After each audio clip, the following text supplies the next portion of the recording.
And how, I guess so because because look at the return, that's how it's performed. this is two steps of walking out of I wouldn't touch those two steps. no. Well, the thing is, Very but obvious.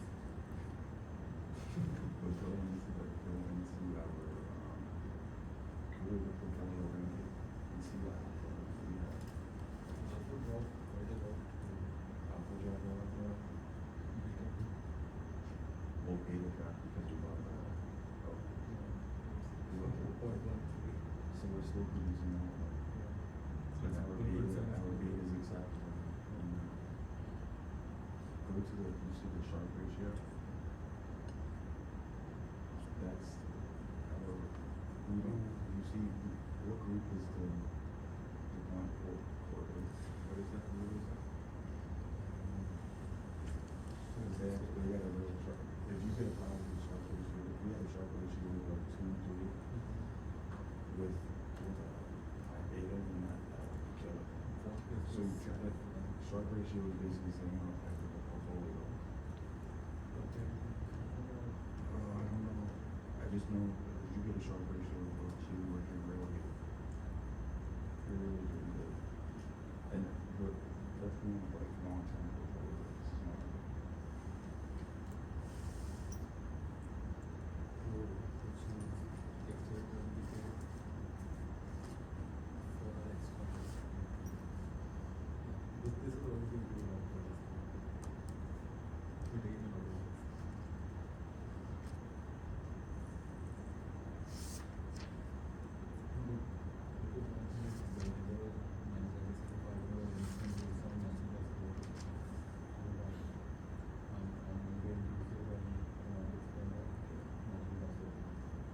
Yeah.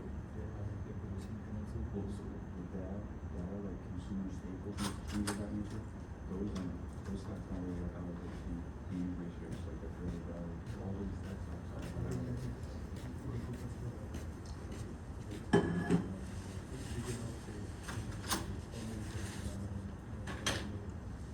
Well, the honest good thing too is that you could do a true 50, 50, that's all it is. 50 long, 50 short. So, well, it's not on, I'm not saying the market, I'm saying on the, like say we have, we get silver and you basically set up your risk as 0 and then you have to, so say if I run on that, so this is not even free. Yeah, that's $7. So that's a whole, that would be, no, I love that. That's gonna, yeah, it's like, so you see this? That's the one. It's gonna still stay at 1 because this is 1.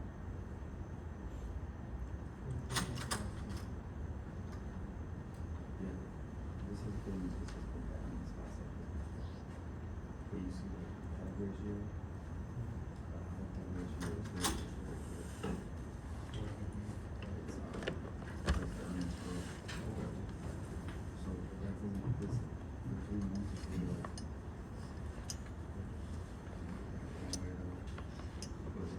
let's say if you like that stock that you like, might put this over this is elevated,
Yeah, but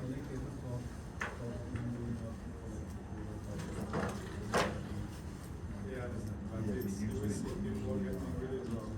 the key is to find There was one of the bar. or see the repercussions. It's alright, yeah. On top of UK. Here there is, I think that the priest is something, Irish priest, and let's celebrate it. So in the bar, here is everybody can come.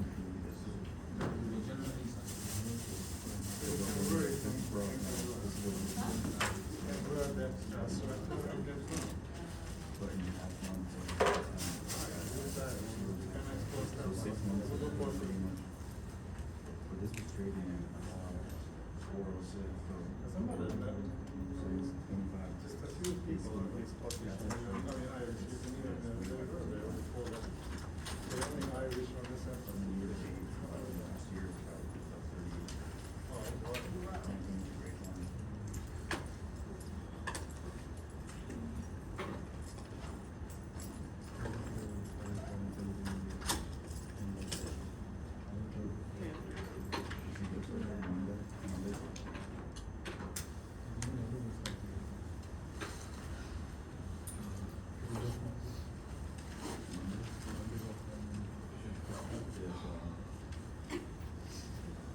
But look at this. I have to remember. This is like the fall one, and it's just like. Thank you.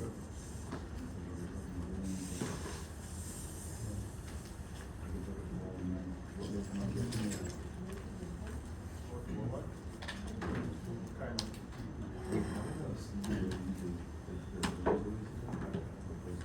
Try to do that for sure.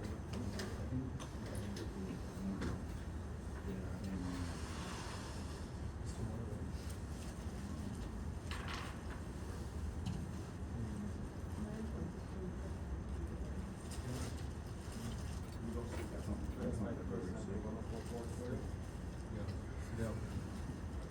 That's why we are the second, because I really hope it will. I hope it will recover, so we can get back to you. All right, good evening, everyone.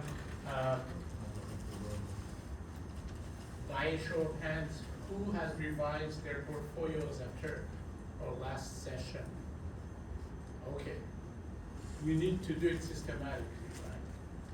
Now, some of you know it, some of you don't know it. Actually, most of you have chosen portfolios that's more volatile than the market.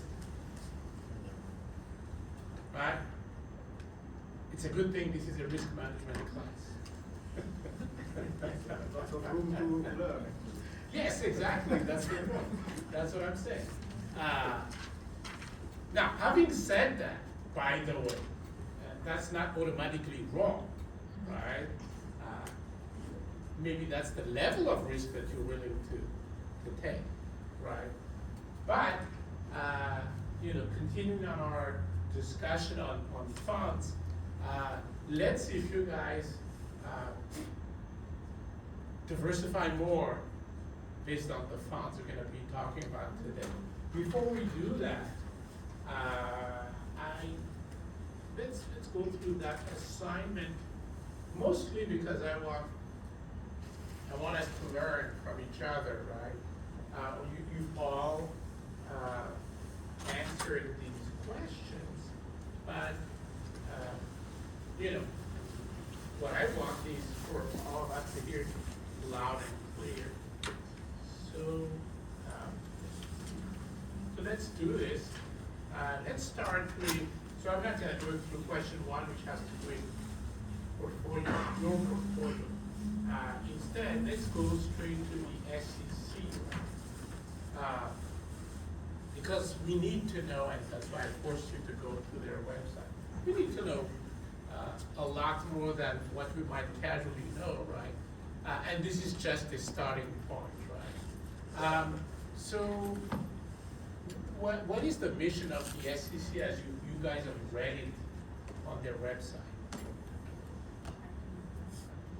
Yeah, speak up. We mean things like protecting investor, maintain fair, orderly, Right. peace of So market. so the key is protecting investors, right? That is the whole idea. And then, when you guys, you see me jump back and forth, but when you went on the FINRA's website, what was their mission?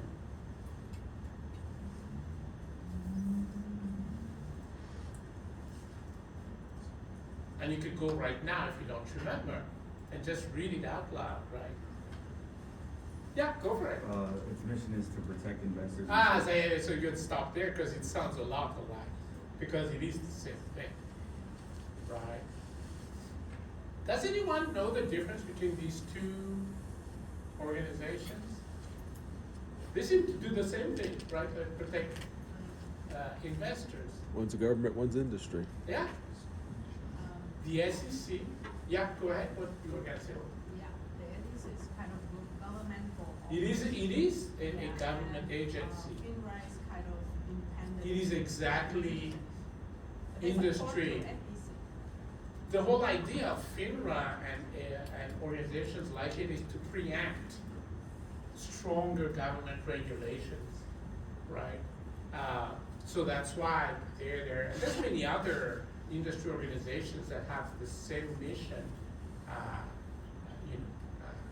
from a broker-dealer's point of view, etc., from different functions within the finance, or at least the investment industry, right? So I wanted to make sure, first of all, that you see the similarities, right? And then you understand the differences. And okay, let's move on to the easier part. Information advice given by the SEC to beginning investors. What did you guys read? What are we supposed to do if we're beginning? Define our goal. Huh? We have to define our goal. Define goals, for sure, right? Just like you guys did for your portfolio, right? I told you, you have to agree on some specific criteria.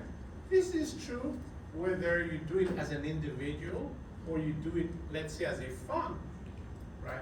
Because if you're selling the fund, it has to be some very specific investment criteria, and we'll read some of those today. What about FINRA? What is the difference between the advice given by the SEC and the FINRA? Mostly I think that it is kind of the same. Kind of the same, yeah. Yeah, Well, but there is some difference, right? But yeah, of course. What is it? Anyone? Yeah, go for it. So FINRA is like, it's not a government agency, it's like a finance. Industry, yeah. industry. And so what's the difference in terms of the advice they give to investors? What did you guys write down?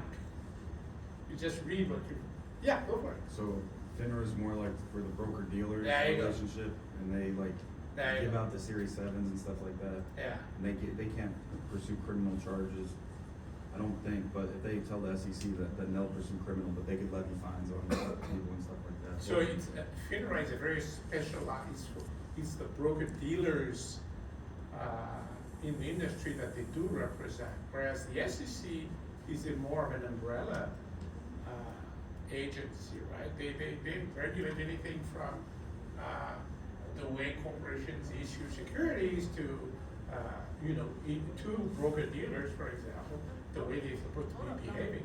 Most of them always advise like some investor, we should check for which like Yes, license and absolutely. broker or dealer. Yeah, and especially nowadays, it's very easy to fake a lot of things with AI, and so you have to check and literally go on those websites.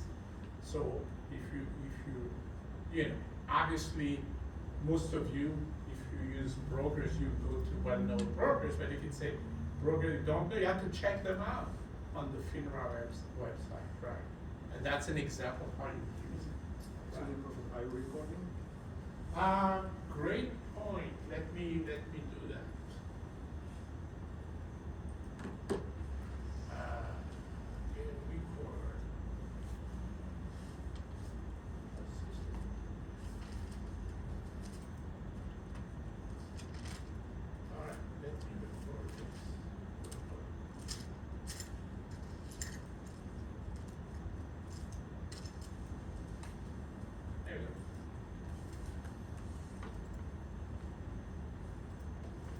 This meeting is being transcribed and summarized. You heard it here first. So, okay, so we're all in agreement in terms of what these two, someone does not agree. They will agree, right?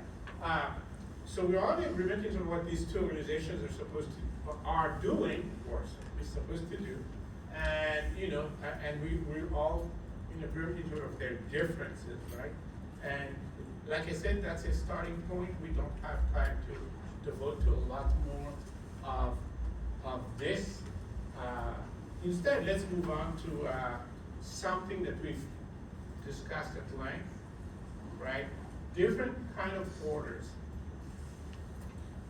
Number one, you need to know what these different kind of orders are. But number two, there are critical, well, I shouldn't exaggerate like that, but they're very important when it comes to risk management, right?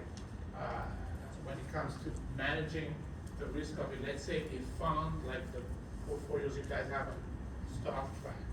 So the example here is of target at a given point in time, and at that point in time, the market price was 148.01 because really that was the bid price, and then the ask price was 148.4, right? So, okay, if you submit an order to buy at market, right? Oh, and by the way, there's additional prices here as well. So that should be enough to confuse anyone, right? Yeah, Peter. And by the way, there's other information which probably irrelevant and PTL recommends. It's actually based on the time if New York Stock Exchange it's already after closing, so we cannot do any trade. Yeah, but pretend it's not. Yeah, I'm just saying. Yeah, right. And we're not gonna say it out loud, not to confuse people, but they are after-hour tradings for selected few, not us, but the selected few, right? So you should know this, right? Actually, there's still some trading going on, but it's not for the rest of us. So if you were, ignore the time and now submit an order to buy, given these prices, there's multiple prices on here, right? What is the price you pay if you buy? Anyone? Right, there's like a 1, 2, 3, 4, 5, 6, 7 prices. I forgot to highlight this one. Deserves it to be highlighted. If it's a market buy, then I think it's an price. So you buy at the ask, right? It's very simple, actually. It's very simple. There's always two prices in finance, and when we buy, we always pay the higher price, and when we sell, we always sell at the lower price, right? Why? Because the dealer makes a living based on that difference, right? So that's the way to do it. So definitely here, you buy at 148.4. And then automatically then if you sell, right, you would sell at 148.01, right?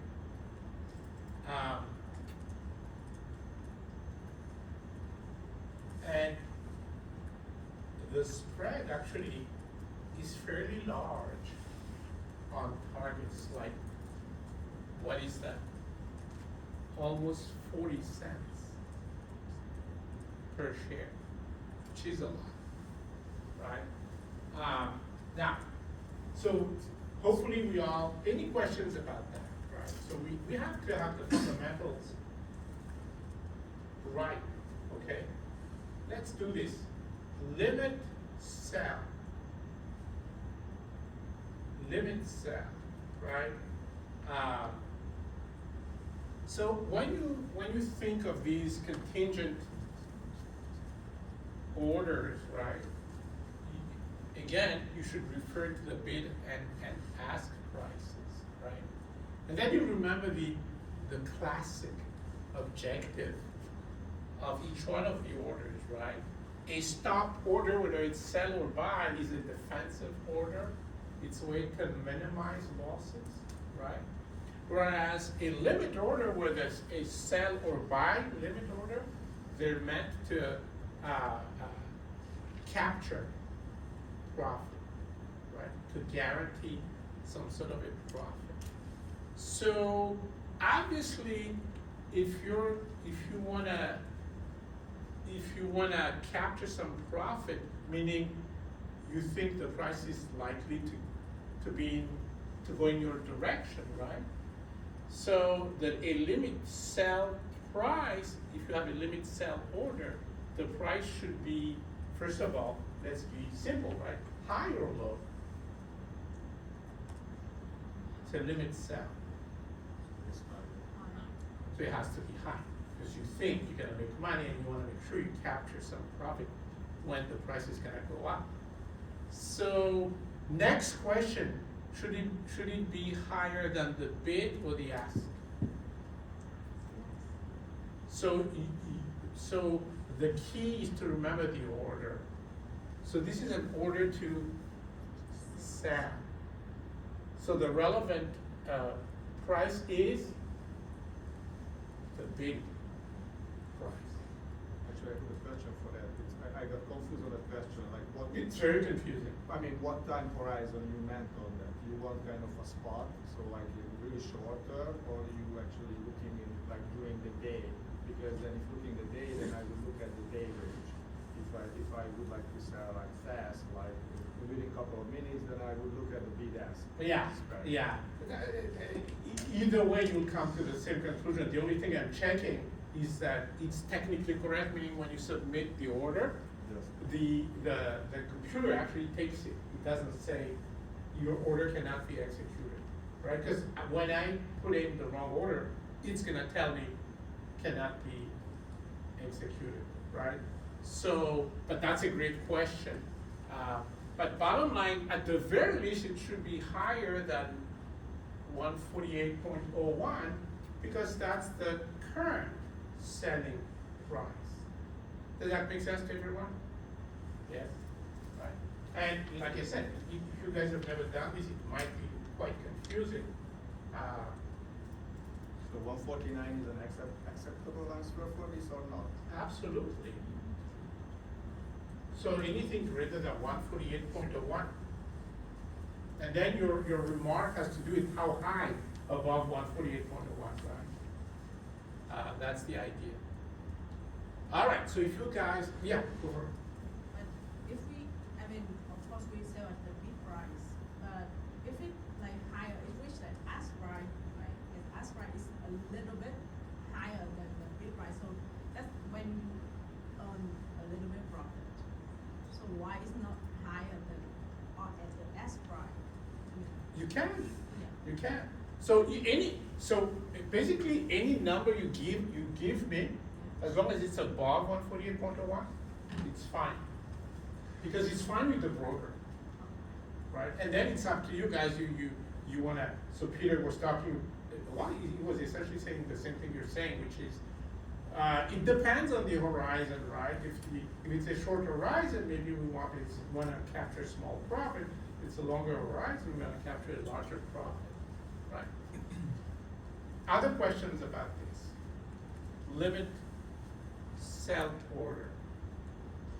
Okay, so if you tell me that you understood this, then you guys are gonna tell me the answer to this one. What is the price that would be acceptable when you place a limit buy order? So first of all, the limit buy order, when you put that order in, you expect the price to go up or down. See, it's confusing, right? It is confusing. You have to, because there's so many, oh, and by the way, I forgot to mention, and then I'll get to you. I forgot to mention something. So, these contingent orders are basic contingent orders that all brokers give us access to. But most brokers have additional orders that combine some of these in some strange fashion. I'm not going there, but I wanted to make sure, I just wanted to make sure that you guys understood just the very basics, right? So we were talking about these four. Okay, there was a question. Yeah? I think I was gonna answer that, we're expecting the price to go down, so. Right, that's the idea. And why is that? So the general idea is that if you buy to capture profit, it must be that you have a short position. Does that make sense? You have a short position, so you sold the stock, and expecting it to go down, and then because it's short, meaning you borrowed it, you have to buy it back, right? So that's the limit buy order. So you expect it to go down, right? And so you expect it to go down, so the price should be less than what? And why 148.4? Because 148.4 is the current buying price. Questions about that? Right? So less than 148.4. All right. So usually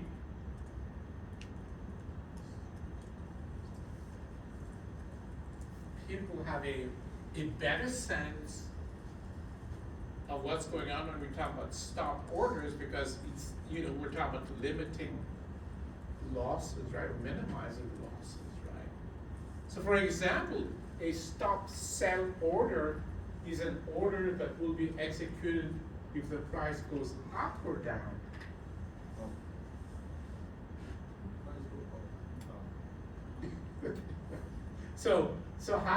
So I heard two voices, one said up and the other one said down. So right now it's 50-50 in this room, right? And this is why it is confusing. That's why you have to do this over and over, right? Because it's not, when you're not used to it, it's not intuitive. The key though is that you wanna limit your losses. Remember, limit orders capture profits, right? You put stop orders because you're gonna lose money, and you wanna make sure that you don't lose too much money, right? So if it's a stop sell order, you're trying to avoid a catastrophe while the price is going what? Up or down? Down. That's the idea, right? So we're talking about, so the price has to be lower than the selling price over there, which is 148 or 1, right? So that's a stop sell order. Less than 148. Any questions about that, right? So again, a stop order, whether it's a sell or buy order, is a defensive order, meaning, you think there's a good chance that the price will go against you, that you will lose money. Okay, if I'm gonna lose money, I'm gonna make sure it's not too much.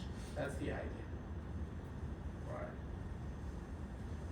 Okay, so in that case, given what I just said, right? So a stop buy order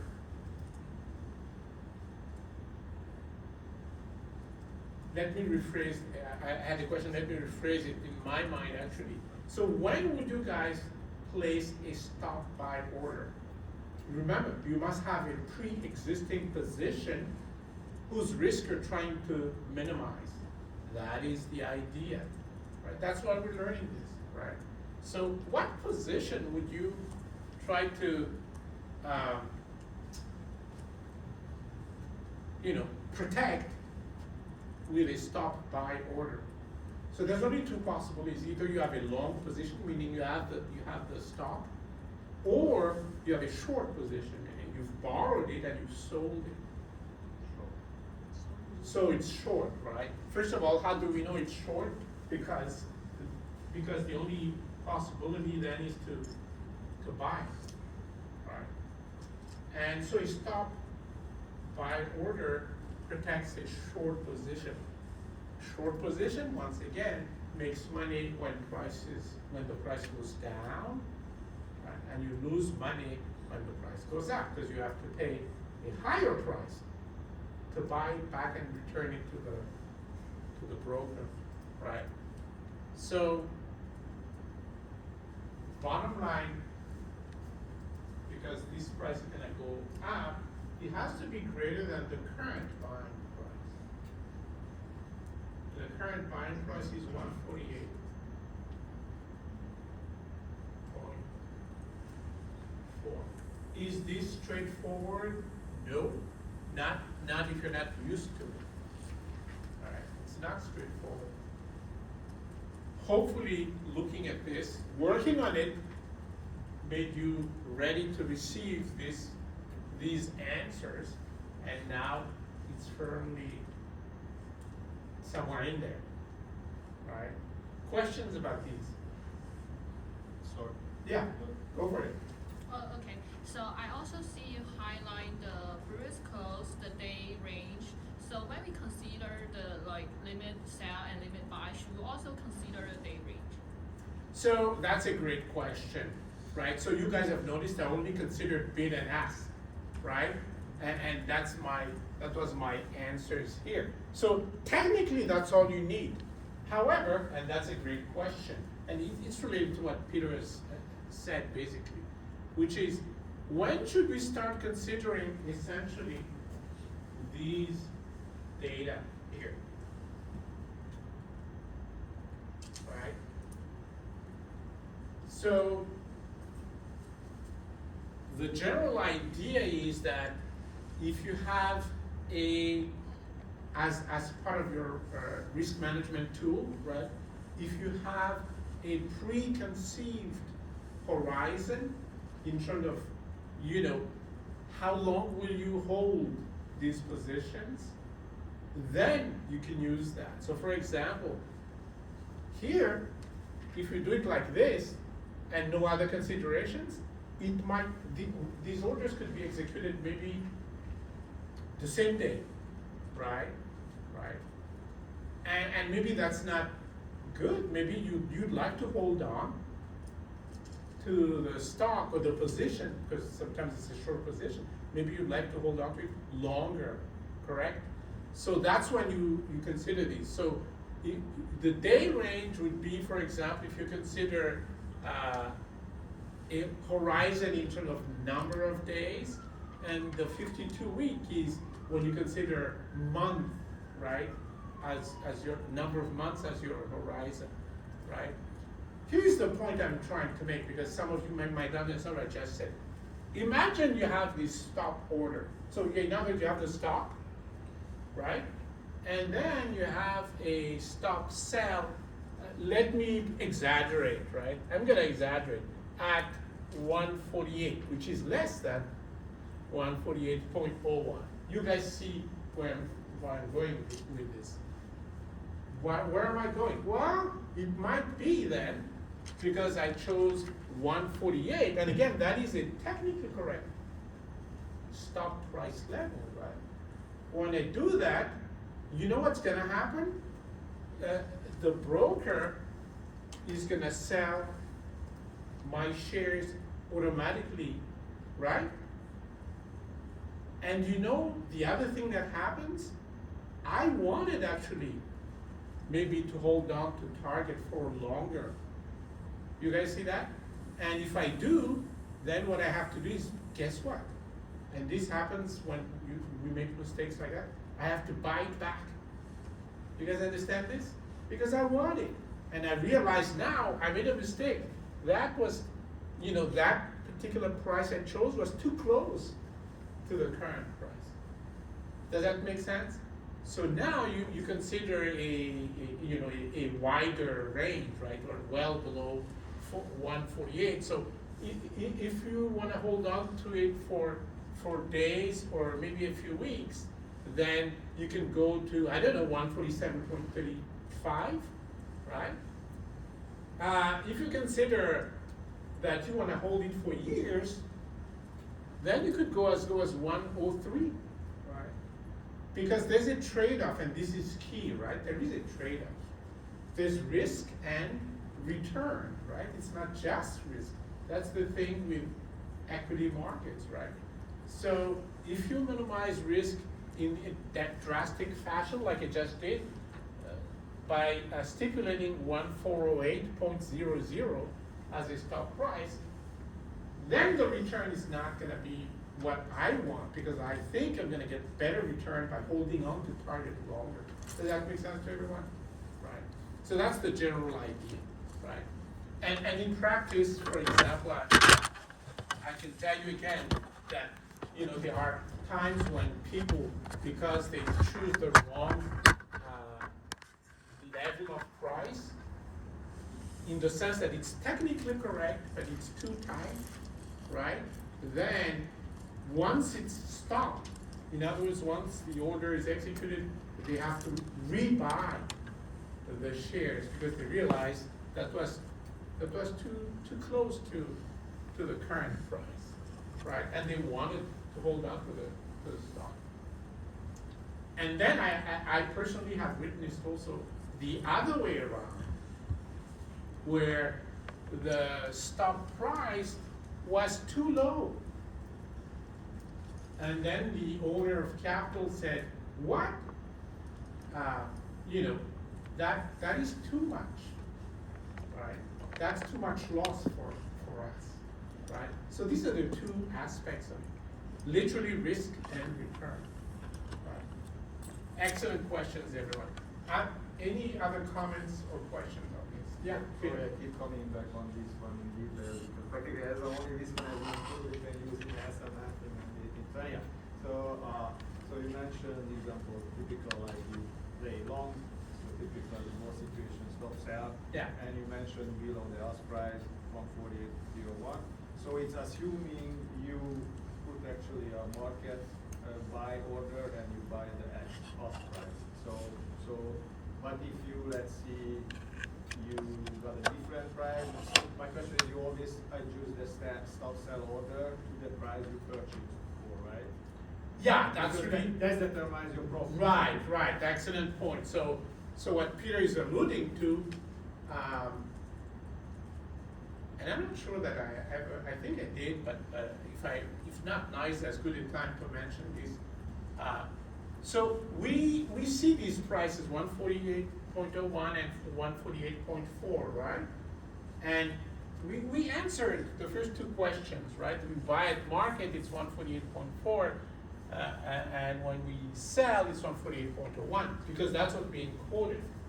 What Peter is alluding to is the fact that sometimes, by the time your order is executed, it's at a price that's slightly different from what you see on the screen. Do we understand this? Right? So sometimes, because I don't, the only way you actually get exactly these prices is if your order is executed instantly. And most of the time, they are. But sometimes, there's a few seconds before it's executed. And here's the point that Peter is making is that when, for example, we buy and we're supposed to pay 148.4, it is possible that by the time our buy order is executed, the price is no longer 148.4 but 148.9. You guys see that? Right.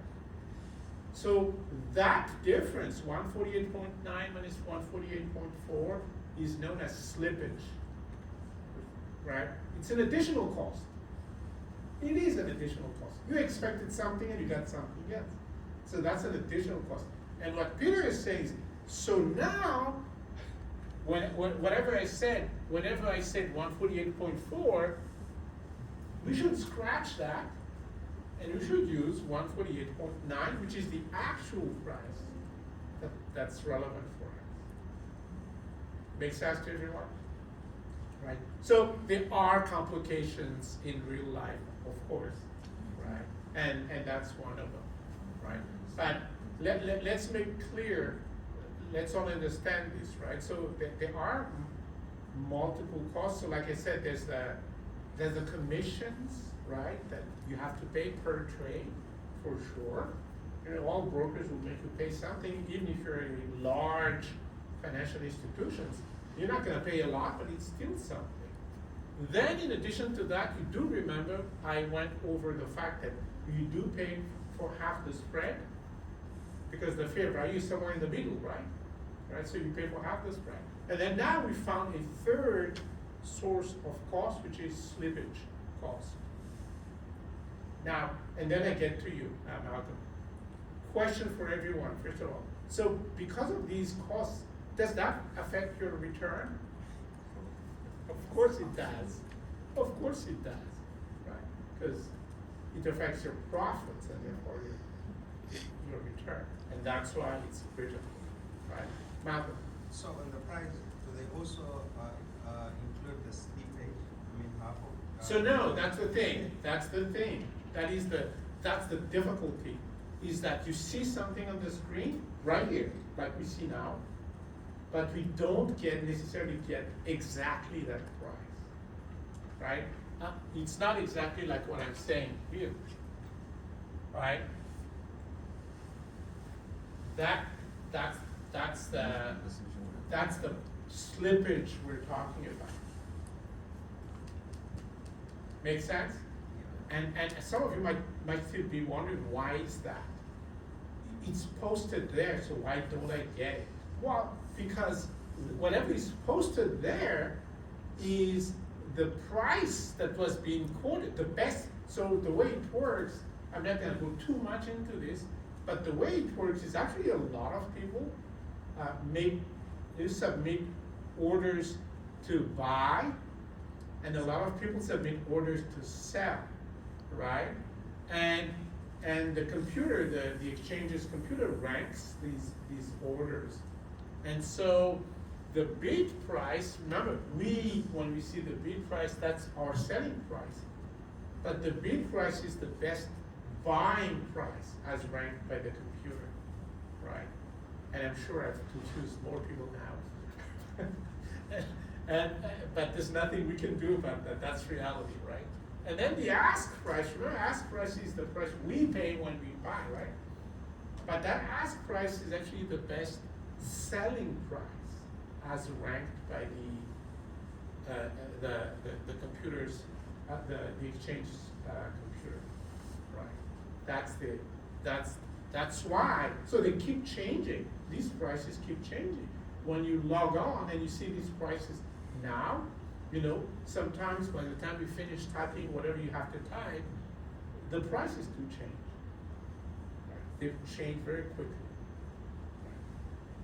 So I may have one more? Yeah, of course. And then, so it's that again, basic things getting by the stop sell order. Mhm. So you go price below what the purchase price was. So again, there are different numbers: 5%, 10%, 15%. What we again ask, what kind of maybe Yeah. what's the healthy number, and maybe also can be not factored in the data. And also other thing is how often you will revise it. So if let's say you have a profit, you gain like 10%, you adjust the stop sell Yeah. order price, and how often would be good to do that. Yeah. So the question is, when we define, let's say, a stop price, right? A stop selling price, right? And you know it has to be below the current selling price. A typical way of saying it is not in terms of dollars like this, but as a percentage, like 15% discount. You guys understand that? Or 10% discount.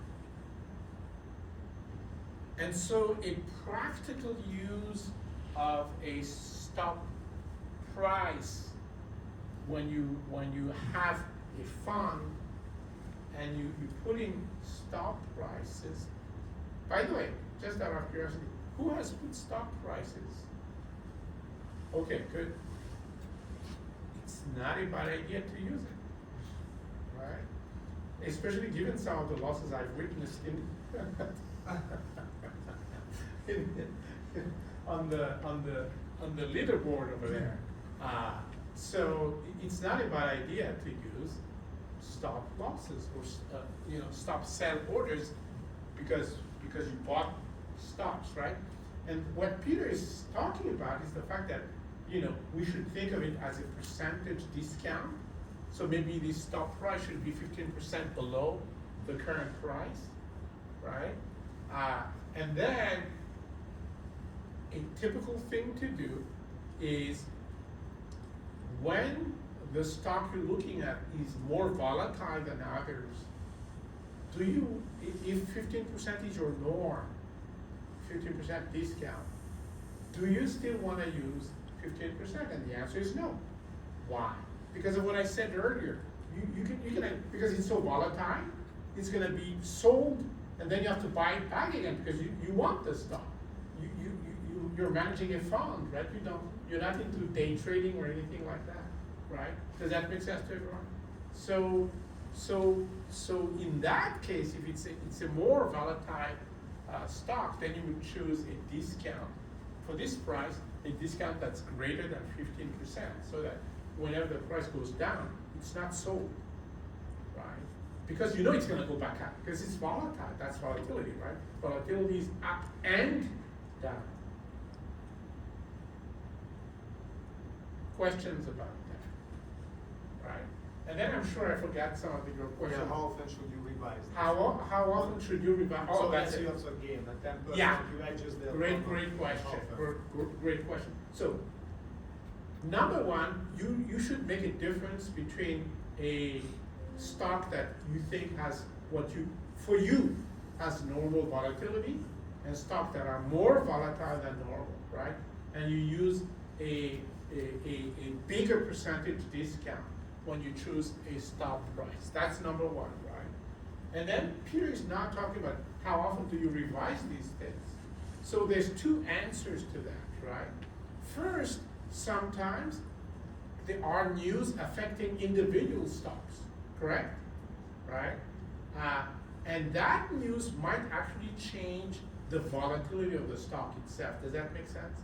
So that's one criterion you want to use to revise your discounts.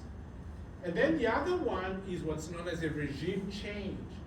Like something happened at the macro level, there's some news about the economy or something, and it's not just that one stock that has changed its volatility, it's all of the stocks, right? And in that case, you have to revise everything, right? So that's basically the answer to that. And if you have a profit, you adjust the step to that, if you made 10%, or you just leave whatever the purchase order for. Yeah, that's a great, so what if, so you're managing a fund, Target is one of the stocks, you chose, I don't know, a 15% discount from this, right? And Peter is saying, oh, but Target is now 200. You're so lucky. So it's $200 per share. You're making a lot of money. Does it make sense to keep the same dollar stock price? And the general idea is no, right? Because something happened to that stock that made it so much more valuable, right? So this is the first case I was talking about. Something happened to the stock, right? And so you wanna, if you use 15%, you wanna have a new discount, 15% from that $200. Does that make sense? Right. So that's the general idea. So in fact, so I told you these are the most basic kind of orders, right? Some brokers, for example, allow you to quote what's known as a trailing stock price. So you don't specify a dollar price, you specify a percentage, right? So that's what is a trailing stop order, right? And then, based on the example I just gave, right? So if the price goes 15% down from 148.1, it's gonna be executed, right? But what if you're lucky and the price is 200? What if it goes down from 200 by 15%? Then it's gonna be executed as well. That's known as a trailing stop order. It's a more sophisticated kind. These are very basic kinds. Not all brokers allow you that sort of trailing order, right? All right, so I'm hoping you guys learned from that. If necessary, go back to this particular problem and you know, try to figure it out on your own again and see if you guess it right, because that's really the only way to learn this stuff, right? Because it can be very easily complicated.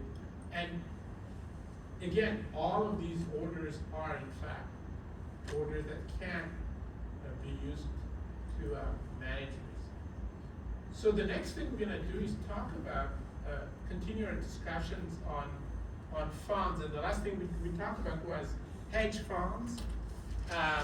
And I told you that although we can't really invest directly in hedge funds, we can invest in mutual funds that invest in hedge funds, right? In fact, there are mutual funds that are specialized in anything. And that's exactly what I want to talk to you about for the next few minutes, right? First, I want to make sure you understand when one kind of mutual funds are short-term mutual funds, right? Like, as in,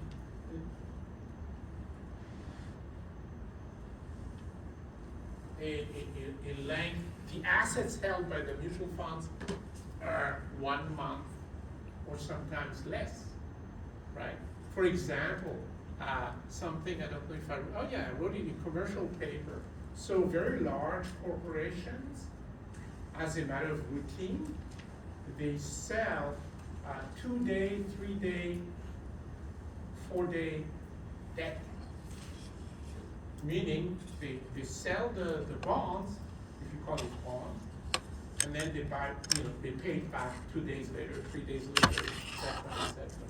Right? So that's how short the assets held by these funds are. So these funds are known as money market funds, right? Why is this interesting from a risk management perspective? Even though you're supposed to be an equity fund, right? You invest in stocks. Why is this interesting? Gives you more diversification. Yeah, right? This is not gonna move a lot with the whole market, right? Because if you choose assets that move a lot with the whole market, then when the market is down, sometimes you do worse than the market, right? So that's key, right? So what are these assets that the money market funds buy? They buy treasury bills. So again, these are government bonds, shorter than 1 year, at most 1 year. Commercial papers, I told you, some of them are as short as 2 days, right? Repurchase agreements are loans that financial institutions give one another, right? And CDs, some of us hopefully know what CDs are, certificate of deposits, just bank, right? Bank assets or liabilities that are sold to us and to money market funds, right? So what's interesting again is the diversity of the assets and the length of these, essentially, I was gonna say debt instruments, right? Before I go further with some details, these are some examples. Quick question which everyone in this room should know, right? So when we talk about debt, right? Risk, everything else being the same, which is never true. But when you talk about debt, right, a particular debt instrument, does risk go up or down with its maturity? Goes up, right? Longer debt are riskier than shorter debt. Everything else being the same. So everything else means it's the same issuer, right? Like maybe the same corporation, maybe the same face value, etc., etc. But it goes up, right? So it goes up with its duration. Raise your hand if you've ever heard of duration. Should be everyone, right? Okay. So, point I'm making, these are short duration assets, right? So these are examples of money market funds, right? And for example, there's a Schwab, something called Schwab Value Advantage Money Fund. Then Schwab Value Advantage Money Fund Ultra Shares, right? What's the difference? It seems like the same thing. Well, there's a difference. In one of the funds, there is no minimum investment, and the other one, you have to have at least $1 million, right? So the ultra shares are really reserved for large financial firms, right? But if you're an individual investor, you're interested in this kind of money market funds, right? Then you mentioned something, yes, because some of you don't necessarily know the history of this, but usually it used to be that there's nothing like that. That you needed a minimum of, I don't know, $250,000 or $500,000, right? And then they found out, well, there's clients actually that are interested, individual clients, right? So that's the general idea. So this is actually, I know it doesn't look like good, but actually it's better than what it used to be, right? And you know, so now that you know how it works, so these are, so just going back, right? So these are value money funds. These are now government funds, government money funds, and then these are specifically Treasury, U.S. Treasury obligations funds, right? And you always have that, you know, that distinction, right, between the regular shares and the ultra shares, right? You do notice, hopefully you did, that the ultra shares receive slightly higher returns than, right, than the regular shares. So keep that in mind. So that's one more possibility for diversification. Short duration, so money market funds with short duration, right? Now, having said that, do you necessarily, let me rephrase that. When is it ideal to choose short duration? When you expect interest rates to go up or down?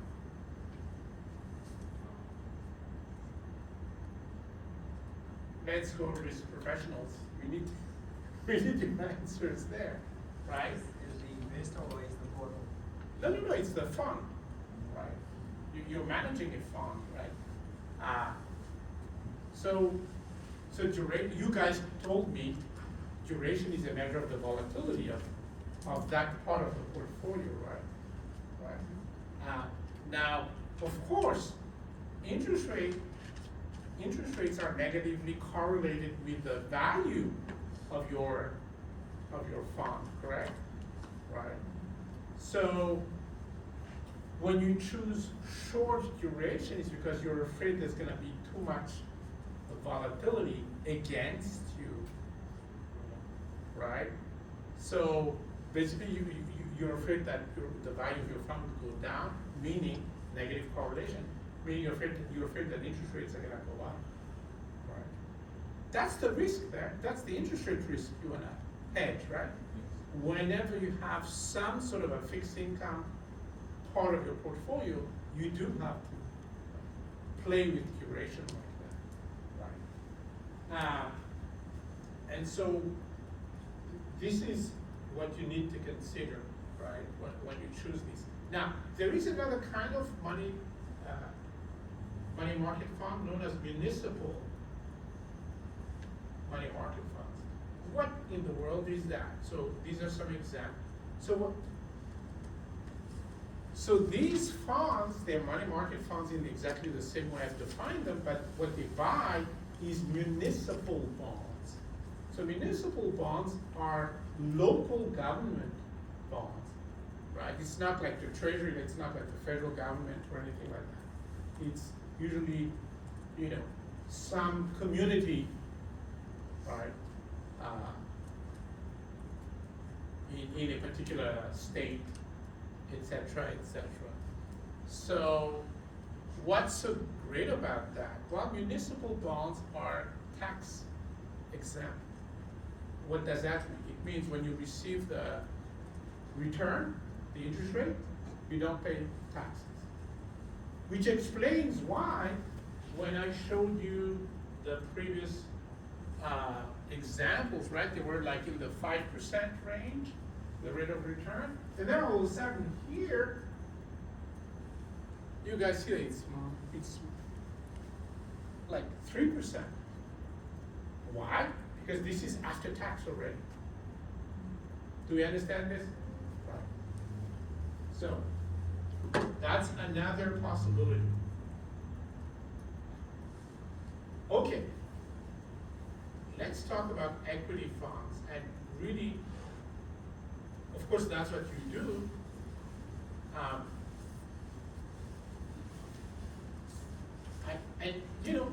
The sky is the limit with this. The sky is the limit. So, for example, here's a non-representative list.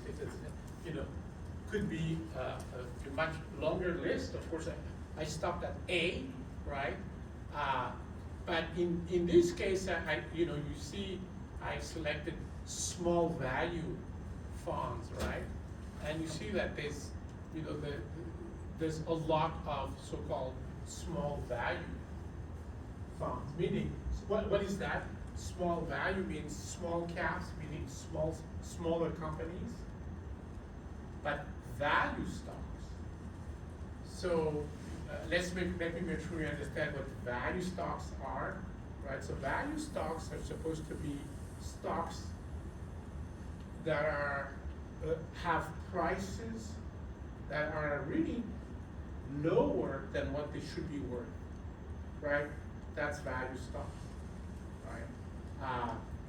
These are the sort of traditional stocks that everyone is thinking about.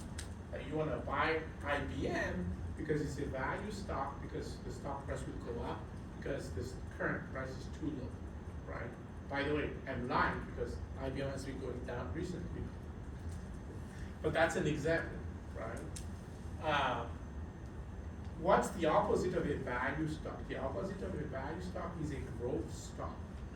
A growth stock is a stock whose price might be too high, but we don't care because it's gonna go higher.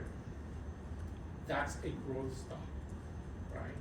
So, for example, a lot of tech stocks are actually growth stocks, right? Small cap typically, what falls into what category? So small caps, they are small caps that are value stocks, and small caps that are growth stocks, right? I thought you were gonna ask me, can you define small caps exactly? And I was gonna say no, and I'll tell you why. All that means is that if you consider a universal stock, right, and the last third of that universe would be small caps. So I kid you not, one definition of small cap is you look at all of the stocks traded on the New York Stock Exchange, rank them by equity value, in other words, market capitalization, and look at the lower third. The lowest third is the set of small caps on the New York Stock Exchange. What's wrong with that? Everyone does it like that because there is no specific definition, right? But what's wrong with that? Well, because if you go on some other exchange, the sizes might be very different. Do we all see that, right? But everyone has a common understanding. Essentially, it's the sort of thing where when I see one, I know what it is, as opposed to a strict and rigorous definition, right? Okay.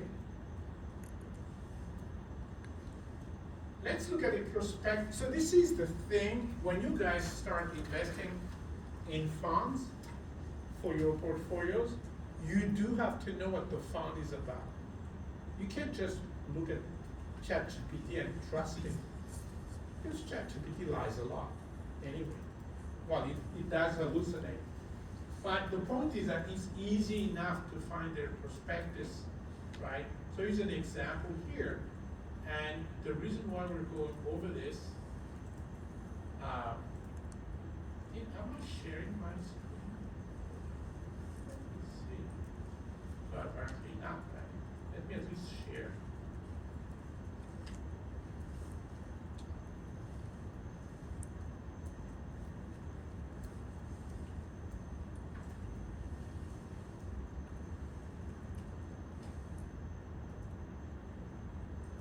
So I'm gonna have to go back.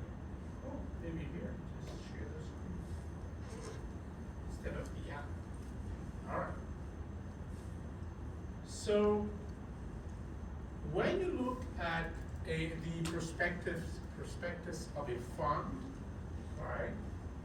The first thing that, of course, you want to look at is here. What is the objective of the fund, right? So in this case, it's long-term growth of capital, right? Could have been anything, right? But it's basically long-term growth of capital. How are they gonna achieve that? By the way, I'm skipping over something that you should also pay attention, which are depending on the type of shares, the expenses, right? That's also, of course, part of what you should look at. But I want to focus on what matters even more. So number one, investment objective, we have this. And number two, strategies. How are they going to achieve these objectives, right? So here you see it says that the fund invests primarily in a diversified portfolio of equity securities of small to mid-cap US companies. At least 80% of its assets are invested in those companies, right? And like I said, so this particular fund has a definition for small to mid-cap, right? So small is within the range between the smallest company in the Russell 2500 value index and the greater of 5 billion, or the market capitalization of the largest company in the Russell 2500 index, right? So these are the range they're interested in. It's, they try to be more specific, but even that is not very specific, right? And here's the key as far as value stocks are concerned, it's right here. The fund invests in companies that are determined by the advisor to be undervalued. Do we all see that? That's the idea. So in other words, this particular fund, because they buy value stocks, what they do is they try to figure out the fair value of the stock. And they buy the stock only if the price, the market price, is below that fair value, right? Because the whole idea is that the price at some point will go up to the fair value, right? So that's why you wanna look at these, the strategies, right? And I'm not gonna go further into this, but I wanna make sure that you realize that you have a lot of information in the prospectus of these funds, right? Okay. So let me move on.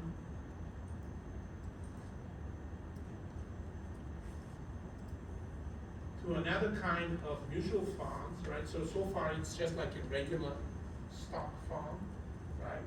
But there are funds that focus specifically on a particular industry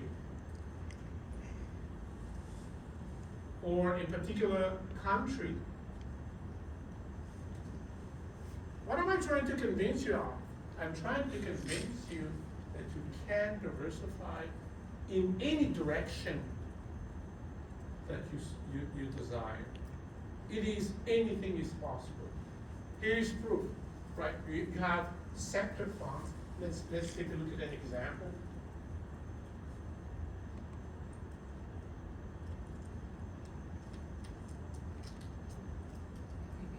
Well, yes, that went the wrong direction. But basically, in this example, what I meant to show is that this particular fund, you see the name, Hennessy Gas Utility Fund. So if you had to guess, they would invest in what sort of companies? Oil companies. Utility companies. Are utility companies safer than the normal business company, or are they riskier? They're safer. Safer. Does anyone know why? You get a fixed revenue stream. Yeah. Basically, they're highly regulated in terms of the profits that they make. Right. So you sort of know in advance what profits would look like. Right.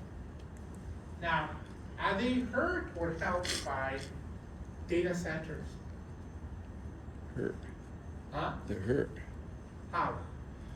They plan long-term ahead for power demand, and this is one big distortion in what they were planning. And so some of them would not be able to find the additional investment, and some of them will try very hard. Not true that they'll ever get there. Absolutely. Right? Then you got states like Connecticut who won't let them build power plants. Right. So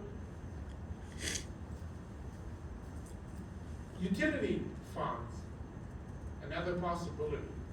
Of course, we talked about the fact that you could buy bonds, but when you buy bonds, it's better to buy bond funds for many reasons. The first reason is that in reality, bond market for individual corporate bonds are very illiquid. It's very hard to buy and sell. You can, but when you buy, you're gonna pay much higher price than normal, and when you sell, you're gonna sell at a much lower price than normal, right? So it's better, because of that, it's best to actually focus on bond funds.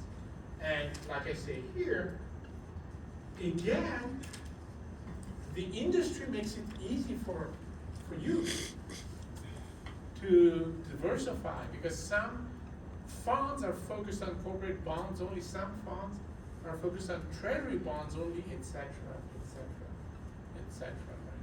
Right? Let's take a look at one of the more famous kind of bond fund, the Invesco fund.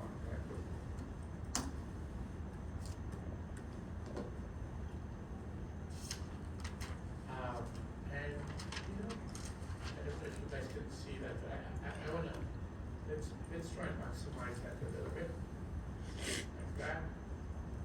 All right. First, investment objective, right here, right? Maybe I should do it like that, maybe I should, I don't know. Yeah, I should So investment objective, what are the objectives, right? Is to seek income, current income. So we're not talking about capital gains, right? We're talking about income with preservation of capital. Capital preservation is a secondary objective, right? It's a secondary objective, and this tends to be true of a lot of bond funds, because of course bonds do pay coupons, right? And so coupons are what they are after a lot of times. In other words, current income, right? Now, how are they achieving this particular objective?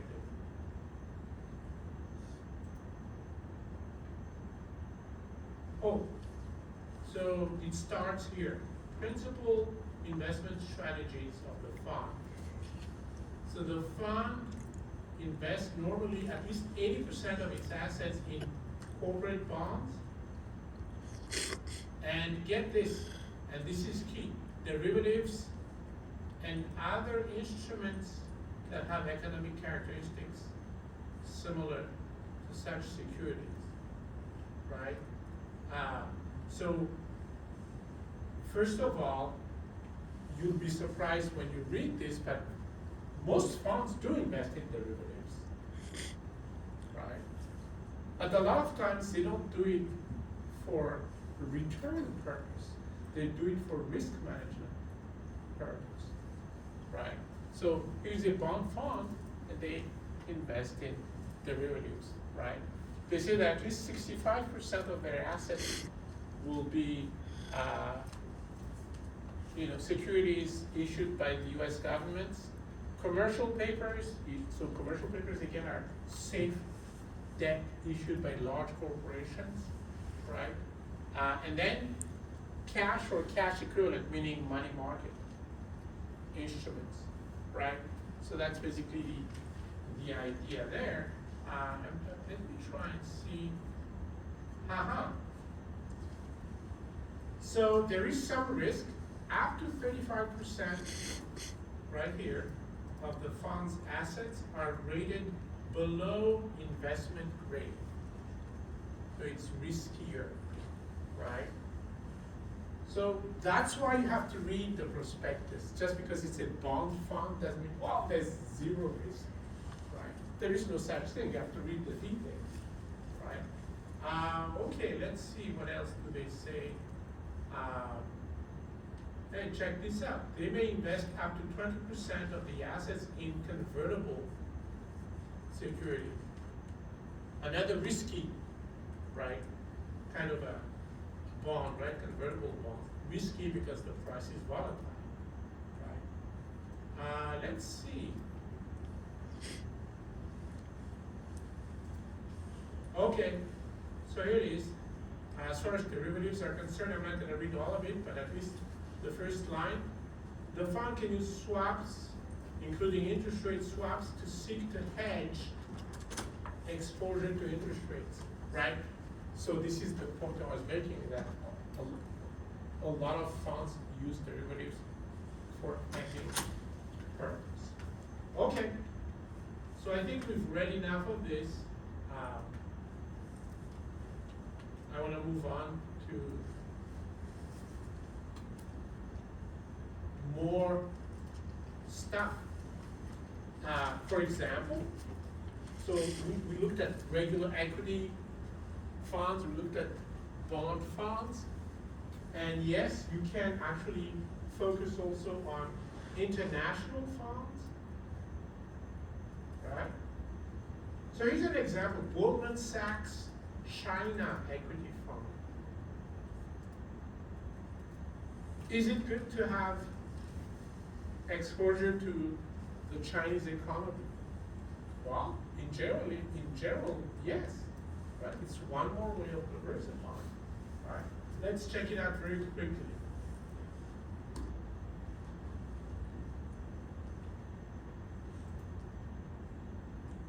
So, objective, long-term,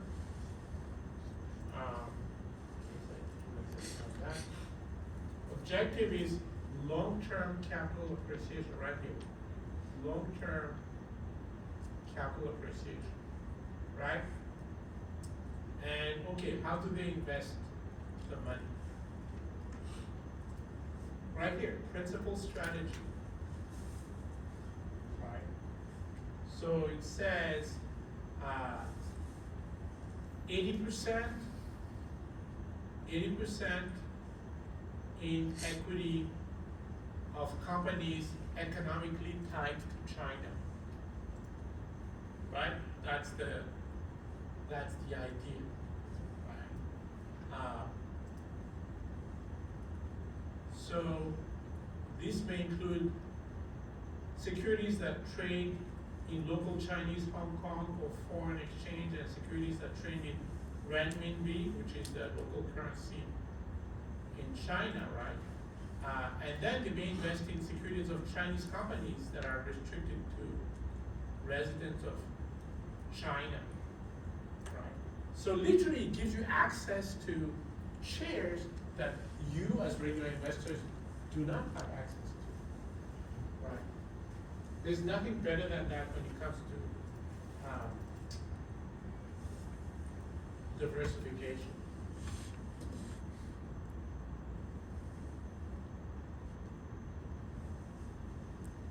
So far we talked about equity funds and bond funds. Guess what? There are funds that mix both, right? And they call balanced funds, right? So that is also something that should be of interest. Of course, a lot of balanced funds do investing in funds, so they're funds of funds, right? And then there's target date funds, right? Like retirement funds. And here's an example. Right? So literally,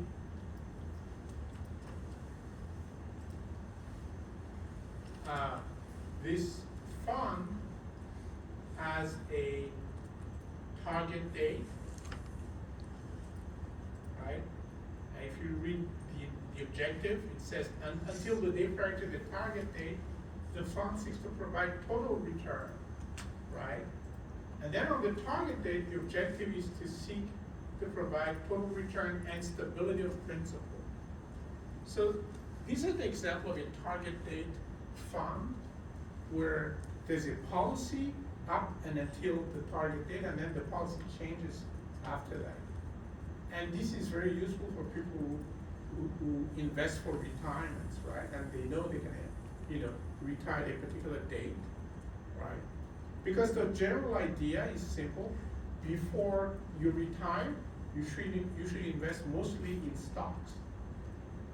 After you retire, you should start investing some of the money in bonds, in fixed income investment. That's the general idea, right? You cannot invest all of your money in bonds. Does anyone know why? And by the way, we're gonna take our break once someone answers that, so that's incentive. Why is it that you should never invest 100% of your money in bonds? You're not gonna make any money. Even though you're retired for a while. You're not gonna make any money. Yeah, basically it's below inflation. Literally, I like to give this example of, you invest $1, and then at the end of the year you get $1.10. So your interest rate is 10%. Sounds great, but you used to buy a piece of gum, chewing gum, for $1, right? And then at the end of the year, the price of the piece of gum is $2. You guys see the problem with that, right? So all of a sudden you end up with more money, but you buy less with it, right? So that's in other words, you end up with a negative real rate of return, right? And so this is why it's always important, no matter where you are in your life, to always have some money in stocks, right? It's the best kind of inflation hedge, right? All right, folks, it's you've heard me talk for an hour and 20 minutes. You deserve a break. And so let's take a break, and it's what, let's say 7:50 plus 15. Right, yeah, 8:05. All right?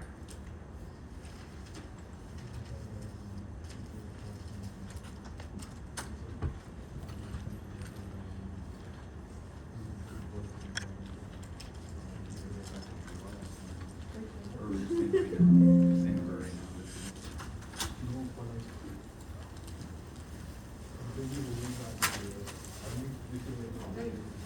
Yeah.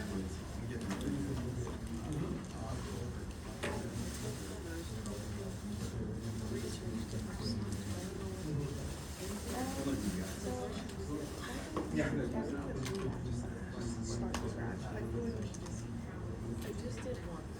I'm just thinking like. Right. So, yeah. So, yeah, that's what I was saying. It's a lot, that, you know, there's a lot to it. So,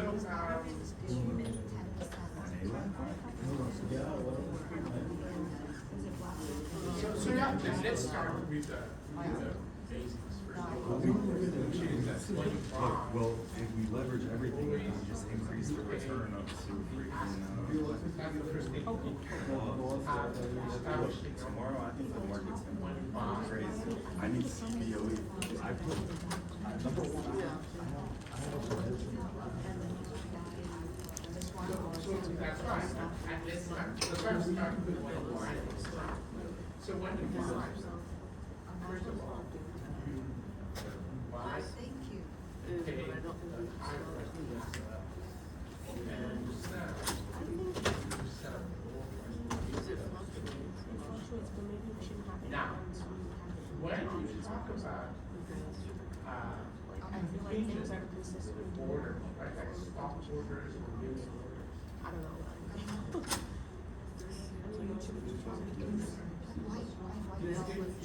Yeah, it's different because of the following. Because basically when you talk about these contingent orders, you either bought the stock and therefore you have a long position. When you buy something, you have a long, you have to. Because it's not gonna be put into place until tomorrow, so I can't even. That's the name of the It's position. kind of annoying. Let's say you buy 500 shares of the party. So officially, you have a long position in 500 shares of the party. It's the name for having the assets. Now, you know, the reason why you should make a distinction between the two things is sometimes maybe you did not buy the shares, maybe you inherited the shares. You see, but having the assets means long. Maybe you bought it, maybe not. Maybe I mean, someone if it's did. one time. Yeah. And then, yes. And then the other, the opposite of having it in your hand is you borrowed it and you sold it. So you don't have it in your hand, but you have it in your hand. That's short.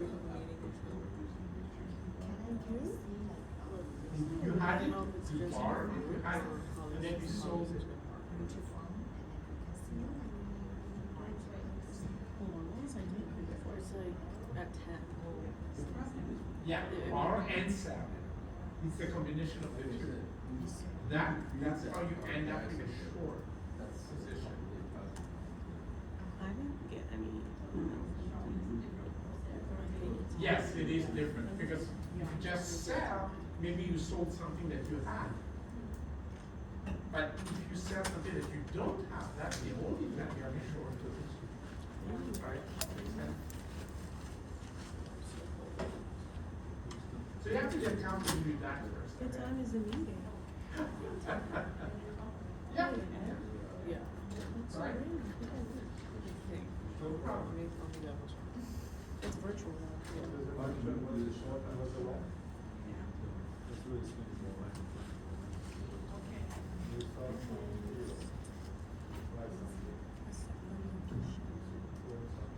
No, this is.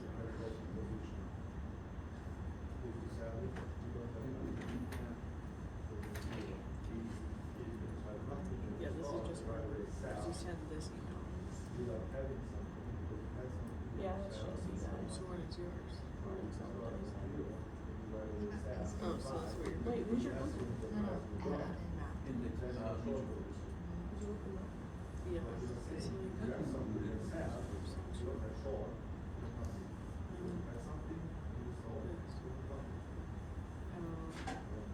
It's like a reinsurance company. So they do something with the property risk exposure.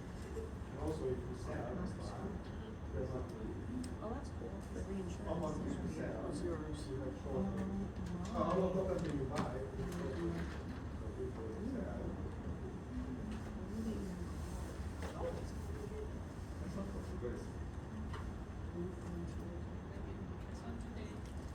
I didn't do anything. Oh, you're home in that sense. No, I watched actually.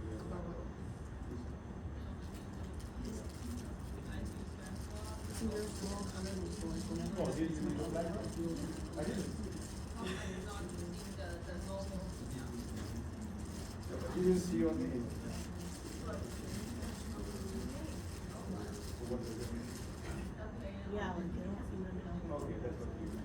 That all it is like a company page. I mean, if the local name of the there's like, there's 2 to 10 employees. And you, okay, no, but. Okay, well.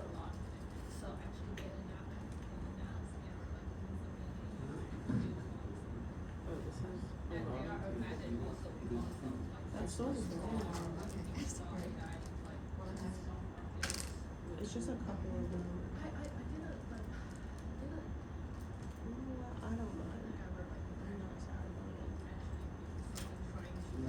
They're taking the time. I think to they work with overrated, some like passion. everybody knows what Anthropic is, but I think it's really offensive to the I wonder what it's gonna be like. What? I should do it. as company, meaning Probably gonna be some nonsense. service now, everything, which are, but like, I don't understand why it affects NVIDIA. NVIDIA is creating the chips. I can tell. Maybe you. With the meat bread, I think that much concept is. better. Actually, maybe because of I always wanted the cheese. Yeah, that's why. Just do What not they are throw doing is a bunch of cheap. Yeah, but like almost like You need all the to companies butter that like right. doing something. But I think really, again, I'm not an expert, but really either the weak side of them, that would say so like a law. Or you make fixed stuff. I mean, no question, AI will be significant in the future, and we just creating the chips. Yeah. So nobody will want, Okay. people need to buy the chip. There is a China deal, you know, where you guys learn a lot to get the chip, not the chips, which is a result of that. So it means there is a pretty high demand for those things. Other thing, like you were using AI and using the tools like, again, like service and other than AI, whether it's AI in the UK or We have chicken images in Vietnam. maybe somebody We have chicken market in Vietnam. This is chocolate. Last year.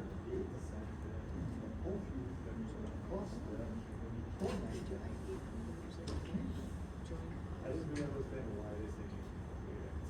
I mean, I think it's the overall. It's honestly professional. What is Sell. it? I think that's what They it's say, like. There's a lot of holders, like suddenly lose their trust to like any company that have But I need to find out what. It's probably because we're just around it. I think probably that's stronger, that's no problem. Yeah. And I drove them out, and it gets so bad. And she's like, oh my gosh, So sus. but they were fine, that's why they just happened to pass the music and Because kids, they don't even look serious. Do you like them though? Like the kids. you like the job? I don't mind it, it's not bad. It's like, this kid, the smaller one, he's 3. He's, I love him. It's, I've never dealt with a kid like this. Now when I'm on the driveway,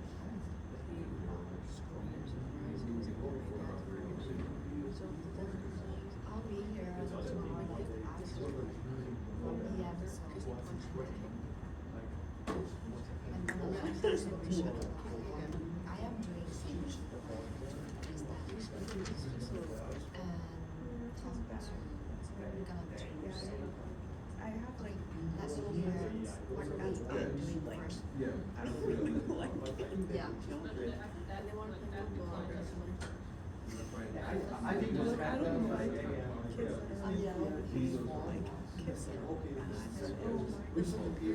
then we asked to go guys. No, sometimes parenting, like, actually. I know. Sometimes I have to throw it off, and like, you cry, and when you're ready, Let it out. he was supposed, so I did work for the last 30 years, so I don't wait for them. no, like capstone is like, like, The mom's Brandon near said, the stage. I was working with Alexi, So she's like, Alexi, the other guy. I know. So, we always have three people in our groups, and like one people, which I think is like Chinese also, but I never met him. That's so lame that they can pay you.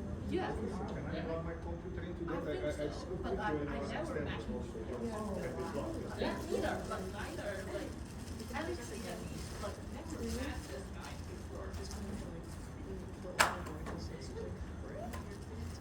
And I don't know if I can have other questions. Yeah. So when will we have higher than this? He looks bad. Oh my god. Did He you looks like a Yeah, the did same you guys, thing capstone? Oh, yeah. you guys are Bring like. in that picture. I don't know if anybody else. So I it's, did. To be honest, so it's either, was either Tuesday or to be honest, Wednesday? me I and think Alex, both. Alex Okay. are having Oh, the so same they're idea both. for having the meeting because like, Yeah. like Professor Different asked us. person. Okay. But the question is, but they said that actually you, I think you are the person who is The doing other guy, but I mean, the other guy. So, Something obviously scheduled. like these one, two guys are No, that's the neighbor. some sort of project that we have next week. Yeah, next week, actually next week we'll. But like, that's to me also. And they also did mention that there was Well, so I'm not sure I could exactly go what there, that's but like. it's not that far. And it's like, I heard Another question is related to this capsule. But the mom is Huh? not white. With capsule. Yeah. And they'd be off on Sunday. So if I'm doing that, then will I include the capsule? So or- they really. Yeah, you do, you can do They different just things. think it Oh, works. Yeah. so SNF. SNF They is weren't like, EMR. I'm surprised they were. So I know someone, but the whole idea is to have as much experience as possible. So ENR is experience, SM and SMF satisfies the capstone is a We're different at the experience. aquarium. And the capstone is for like I thought how it many was just like semesters? Not just one semester. One Really semester. excited 'cause And he doesn't practically get any. the idea is that we Yeah, work fine. with in field and Yeah. actual activity Yeah. practice Yeah. and the real Yeah. So every day. corporate environment. Yeah. Okay, understood. So Professor, we need to submit the capstone project by the end of this semester. They did, they're. Yeah. Okay. That's the idea. Oh, so they're like healthy people? They think that he's not. Yeah, it's just semester. Three days. I thought it was so hard. Yeah, I thought like it should be like next semester, but that is just. So you attended today? Actually, What? BlackRock? Yeah. honestly, fruit But is I did actually pay attention. What was it? Professor, did you use it last year? Huh? Did you use it? So, yeah, I took a look at it, last week, it's very, very impressive. Yeah. Very good. So it's about this one. Yeah, but, yeah. Basics? On another day. Good in basics, but it is too easy. Oh, for that one? Where did you get that?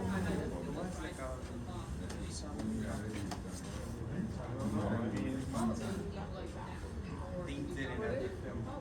It's like possible.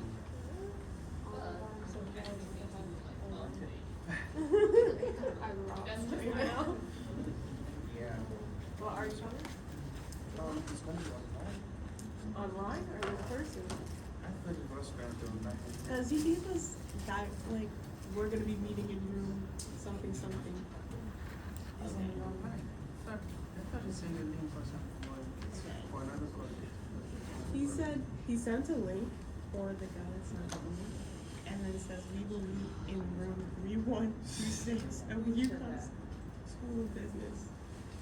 The guy, It's for what? 3126. That's in like a business. I never really thought about that. Um, See your LinkedIn, 6:30 to 7:30. I mean, he sent a link, so I'm sure like he can go and virtually.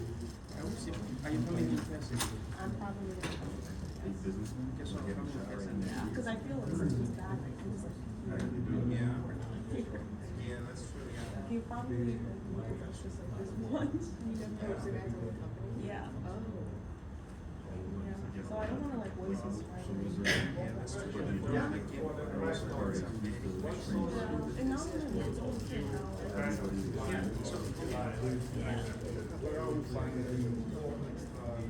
some of his two other coworkers, cause he's got, there's no one Which one you fall on this channel for more realistic? No, so you're talking about SMF, right? Or in general, actually. For private investment. So, I would not focus necessarily on, Like, what is it? I would focus Mine is just one page. that's what it's Maybe saying. like the consensus? You have two Or like, pages, um, yeah. No, but even like market price, I would say, so. I'm like even so things scared like to go to FTC, yes, they compute an average. Yeah. So I made it on. Which is better for me, rather than a specific You analysis. know, I just put my brightness down to my back. I didn't see on Google. And then I just have like. Yeah, and that's number one. Number two, it's well documented that, and I'm glad that that's included. And It activities. seems to be not as true nowadays, Skills, but, you know, but it's still true to So some anything extent. that I learned in the software. Analysts behave like a herd, Yeah. so, you know, they But you can do whatever they have to do.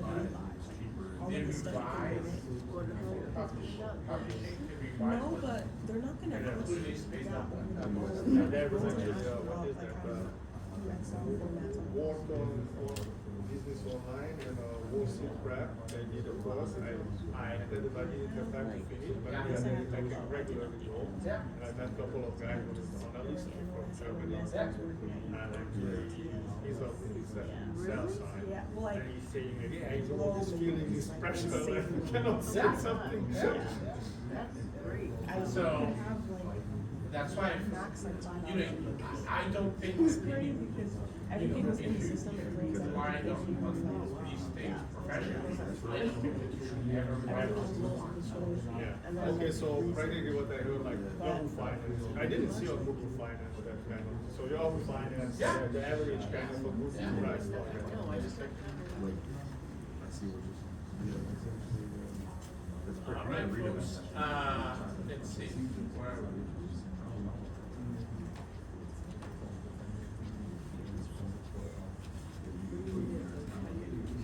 Literally, you could just, you could tell them what you want to do, like, and stuff.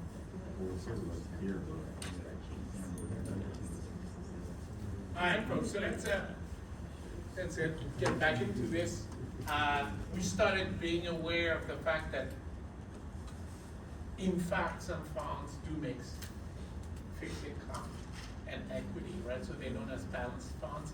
I showed you an example of what's known as a target date fund, which is a very specific kind of fund that has a strategy up and until they reach that target date, and then the strategy is different after that, right? And then something that's even more specific is what's known as flexible funds, right? So literally, they do hold stocks and bonds, but the percentage that they hold depends on when they think the stock market is gonna go up versus the bond market and vice versa. You guys understand this? So the percentage is variable. That's what's known as, and some people misunderstand it, that's actually what's known as market timing.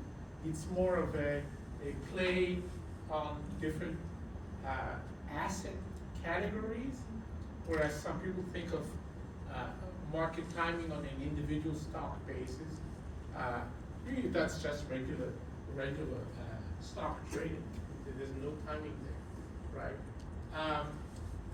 Let me quickly show you an example of an allocation or flexible fund, right here. Right? Investment objective, of course, it can't be current income because it's aggressive, right? and part of investing is in stocks, so of course it has to be capital appreciation. And then how do they do that? So you see this list, right? In order to play this game, you have to focus on many different categories of assets, right? So they're into U.S. common stocks, foreign common stocks, emerging common stocks, REITs, government bonds, corporate bonds, international bonds. So a lot of different kinds of assets, right? And of course the whole idea is that they select assets that allocates portfolio between the asset classes based on the opportunity for the highest return for a given amount of risk, right? So the percentage invested in each one of the classes of assets can change dramatically, right? And that's the key, right? And I'm not gonna go further into this, but I wanna make sure that you understand that that does exist. And that's not the same as like when we looked at, equity funds that says 80% in stocks, right? And then the rest of it in some other thing, and it's somewhat fixed, right? The percentage in specific asset classes are fixed. Not for flex funds. That's why they call it flex funds, or allocation funds. So you literally, they're playing on the allocation percentage between different asset classes. Then, of course, you have, but of course you already know this, you do have index funds, right? So here's an example of a list of index funds, right? So you have Fidelity Zero Large Cap Index. So look at the S&P 500. There's S&P 500 ETFs all over the place, right? Then you have a Vanguard version of it, right? You have a Spider, which is Charles Schwab version of it. Here's another is one Charles too. Schwab version, another, you know. QQQ is in S&P 500. So, yeah, so QQQ, does anyone know? So, what is that? Yeah, what's the only index or exchange that you know with a Q in the name? Go for it. NASDAQ, right. So these are NASDAQ indexes. So Shelton NASDAQ 100 Index, Invesco QQQ Trust ETF. Of course, Russell 2000 is a broader index, right? Compared with, let's say, the S&P 500. Now, I have to make sure you understand what I mean by it. It doesn't mean automatically safer. Broader means it includes more smaller firms, smaller companies, right? Because the S&P 500 are the biggest 500 companies in the US, right? So just be careful. Oh, and then of course, you have literally Dow Jones ETFs. So any index you can think of, there's an ETF on it that allows you to invest in that index. Right. So that's how advanced the availability of investment is for all of us. I don't know why I have the perspectives. Well, let's see if there's anything at all. Oh, maybe that's what I wanted to show. So of course the prospectus is available all over the place. This is for S&P 500, the Spider S&P 500. And what do we want to show here? Let's see.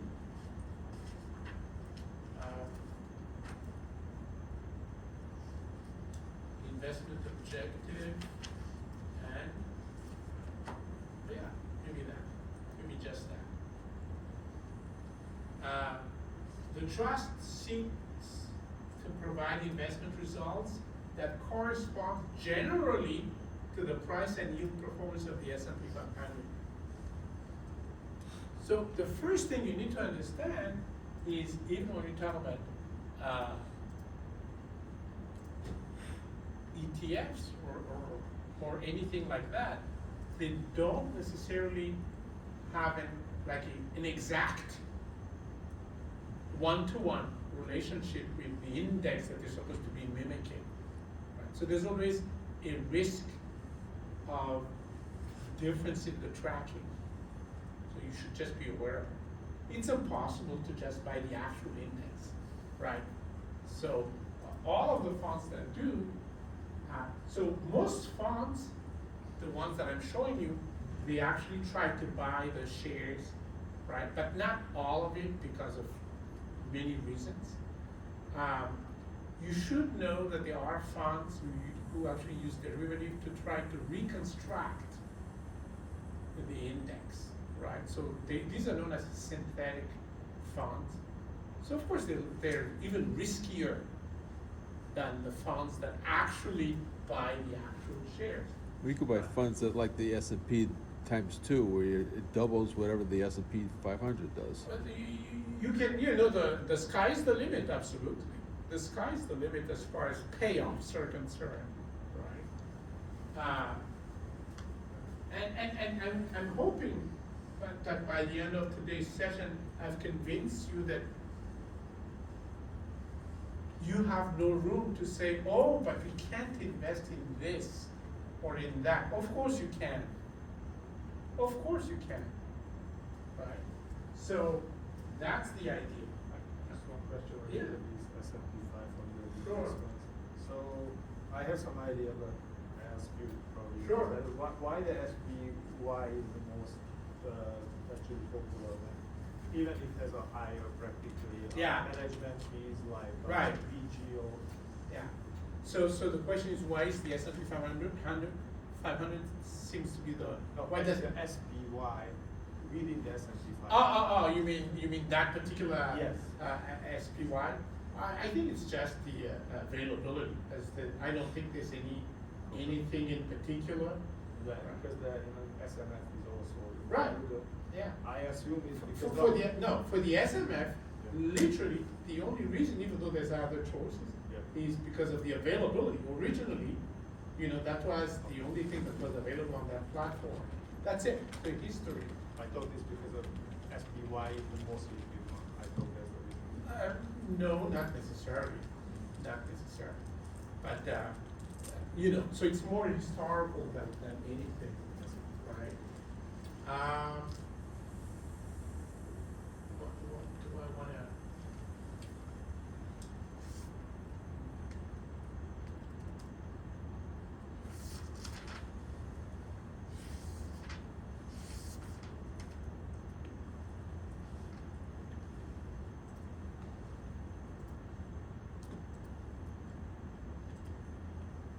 Yeah, okay. I don't think there's anything else I wanted to.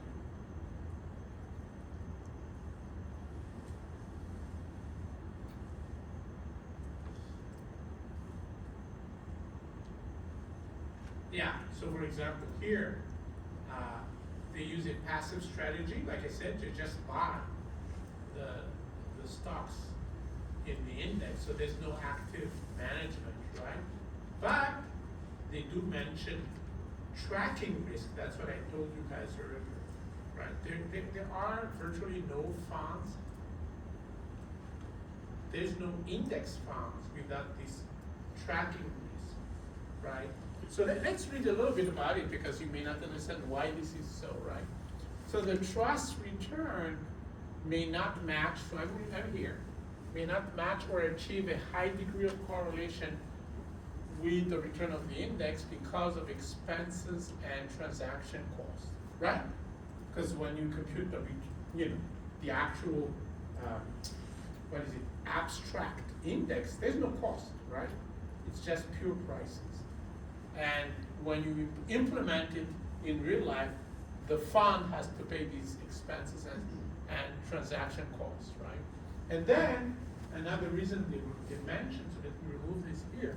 Another reason they mention is that the fund may not always replicate the performance because of unavailability of certain securities or some other circumstances, right? So sometimes they think, you know, that particular stock is too expensive, and then they delay getting that stock, etc. Right? So there are tracking risks, but it's better than, you know, so you know that that's an additional risk. And I'm not gonna go through the Schwab, but you guys should feel free to go ahead with this deck of slides and read that Schwab thing. What I wanna do instead is just sort of summarize some of the variety of funds, right? So we talk about equity funds, and when you talk about equity funds, the focus could be totally different, right? Capital appreciation, we saw that a lot, but there are international equity funds, right? Like the Goldman Sachs China Fund, for example. Focus on total return also does exist for some equity funds. Then we talk about bond funds. Look at these variations, right?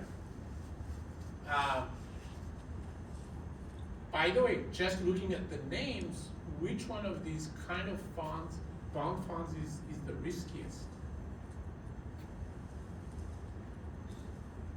Probably at high yield. High yield. So high yield, meaning high interest rate. High yield is the polite name for what's known as junk bonds, right? So junk bonds are bonds issued by companies with really bad credit, and bad credit, so their bond is very risky. It's very simple, right? But investors are interested. Why? Because they're interested in Return. return. Right? Remember, there's always those two things, trade-off, right? Risk versus return, right? Like- So that's the general idea. We talked about hybrid bonds, so we talk about different kinds, right? Balanced funds and flex funds or allocation funds. And we talked about money market funds, right? So just as to recap on what we've done. So bottom line,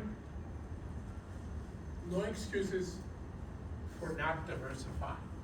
Now, technically speaking, as an individual investor, you can buy these funds in many different ways, correct?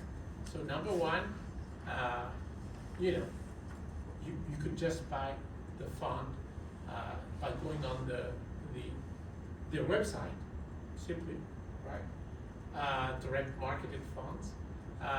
Number two, when you go to, what if you have a brokerage account, then you will sometime receive some ad, right, about specific funds. And last but not least, so-called financial supermarkets. So a lot of banks, commercial banks, if you have good accounts with them, then they'll hold you forever in their office to try and sell you more stuff, right? And that's another way of buying as an individual all of the funds that we've talked about. Yes, cost matters, and you should know the meaning of these words. So that's why I'm going to go through them very quickly, right? So you're going to be charged for operating expenses, right? You, the investor. In addition to that, some funds will charge you what's known as a front-end load, meaning that there's an additional cost you pay while you buy the shares. Some funds will charge what's known as a back-end load, meaning when you sell the shares, that's when you're gonna get charged additional costs, right? And then another kind of cost is 12B1 charge. So that's charge for the marketing cost paid by the fund. So they do marketing, and you, the investor, has to pay that, right? and that's actually legal, right? So, you notice that at some point I said, I'm gonna skip all these expense numbers, because all funds, you've noticed in the prospectus, start with those, right? It's at the top, right? They start with the investment objectives and then expenses, because it's very important that the investor be aware of these expenses. It does affect returns. Here's an example of fees. These are just examples at some point in time. And the only point of these examples is you've noticed that the same fund will offer different share classes, right? You've seen that. And the share classes would be basically paying different expenses, right?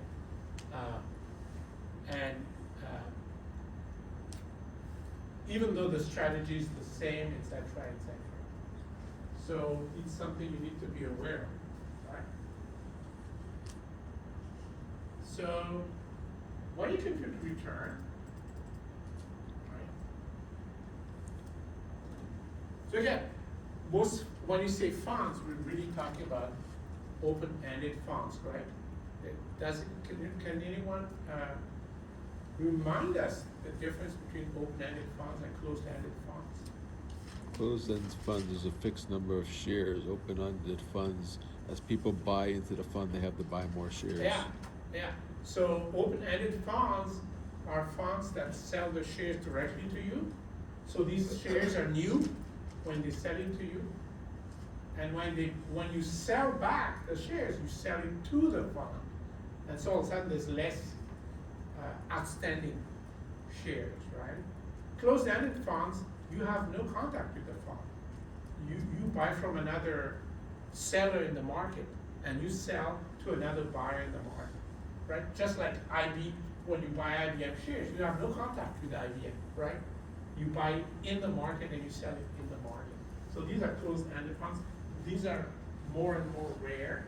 The vast majority of funds are open-ended funds, which is why when you compute return, right, it's of course profit divided by the initial price, right? And the initial price, assuming there's no additional cost, it's just the net asset value at that point in time, right? And then what is profit? It's mostly the difference in price, in the values, in the net asset values. And then of course, any sort of dividends or coupons from bonds, and then plus any sort of capital gain distributions. Because from time to time, funds do sell shares and they have capital gains or loss, but capital gains, and then they actually give it to you, that profit that they make on those sales. And all I'm doing here is just plugging numbers using the concepts of net asset value of 20 went up to 2010, and then there was dividends of 15 cents, capital gains of 5 cents. So you compute profit as a percentage of the initial price, for one particular period. So that's like a 1.5% return in this example, right? And just to convince you that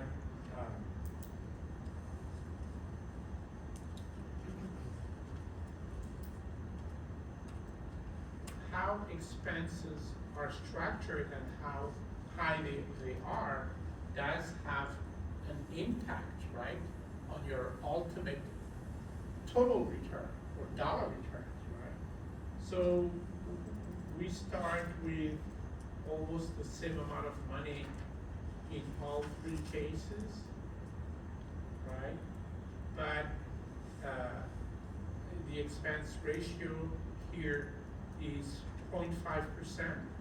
So this is what you get in 20 years. If the expense ratio goes from that to 1.5%. Now all of a sudden, instead of 88,000, you have 73,000. That is a substantial difference, right? And then here, you have an 8% load on purchase, so you have initial investment. The reason why it looks different is because it's $10,000, but the rest of the money was expense. It was not part of the investment, right?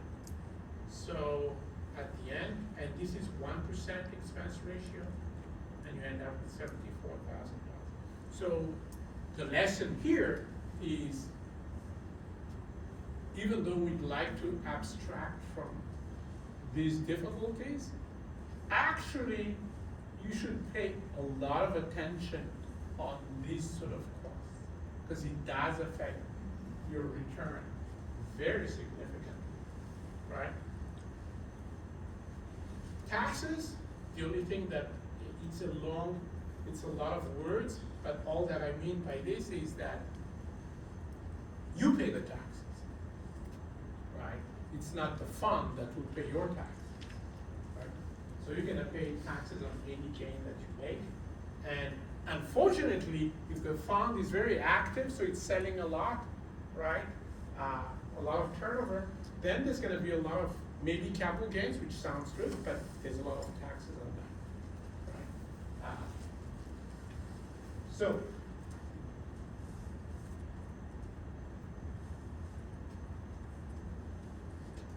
jargon, something that you need to be familiar with. So we talked about S&P 500 ETFs. They're known as spiders. And then we had QQQ ETFs, right? Which was the NASDAQ. They're also known as cubes. I bet someone here is still awake and will tell us what diamonds are. Anyone?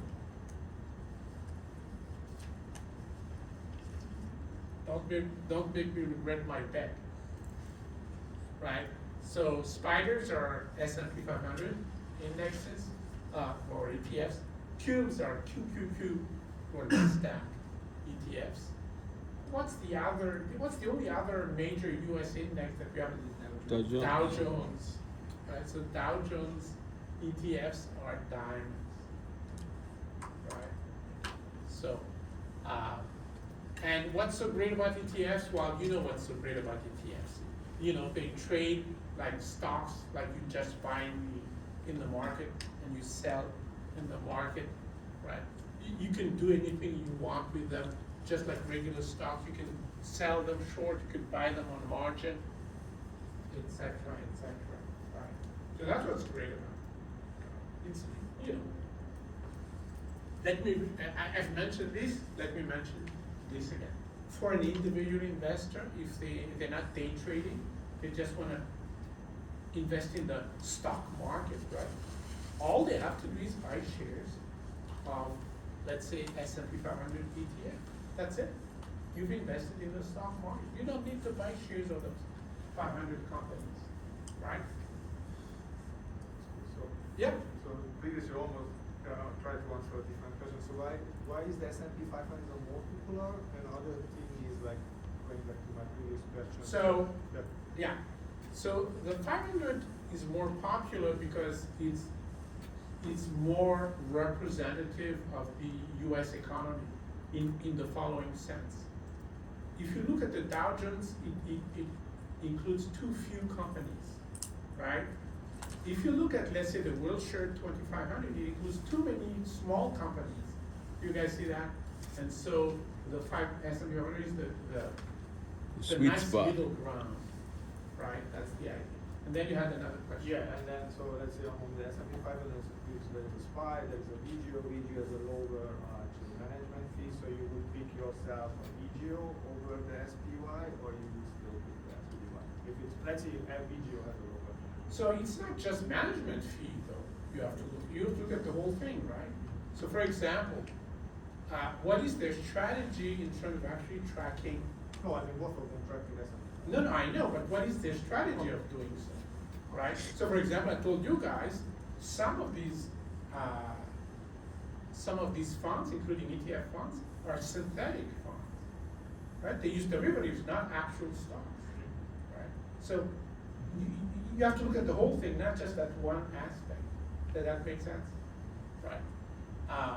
Now, what's wrong with ETFs? The only thing that's wrong with ETFs is that, yes, it's great that we could buy them in the stock market like any other stock, and you could sell them like any other stock.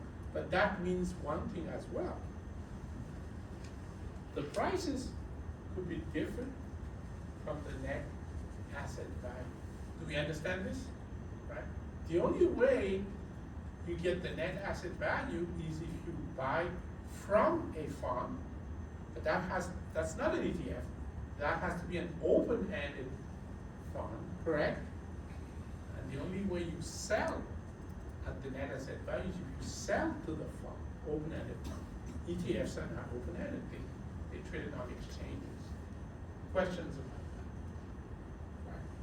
So you can't get everything. There's always pros and cons, right?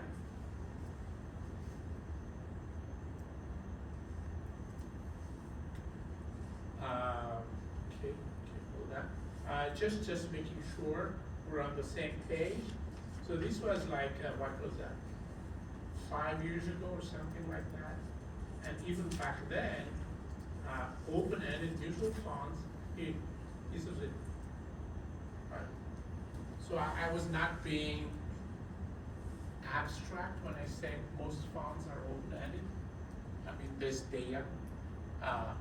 Closed-ended mutual funds, you guys see it's very tiny, right? Right here. Right? Yeah, exactly. Closed-ended mutual funds, right here.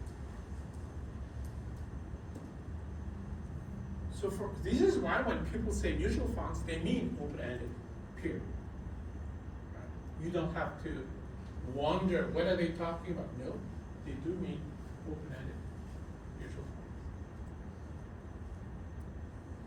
Now, some funds, so we've read like, the example of a S&P 500 fund which was tracking the S&P 500, and they explicitly said, we are using a passive strategy, right? Meaning they just buy and hold. They don't day trade, like buy because they think they're gonna go up, and then sell because they think it's gonna go down. They don't do that, right? Well, some funds do that, right?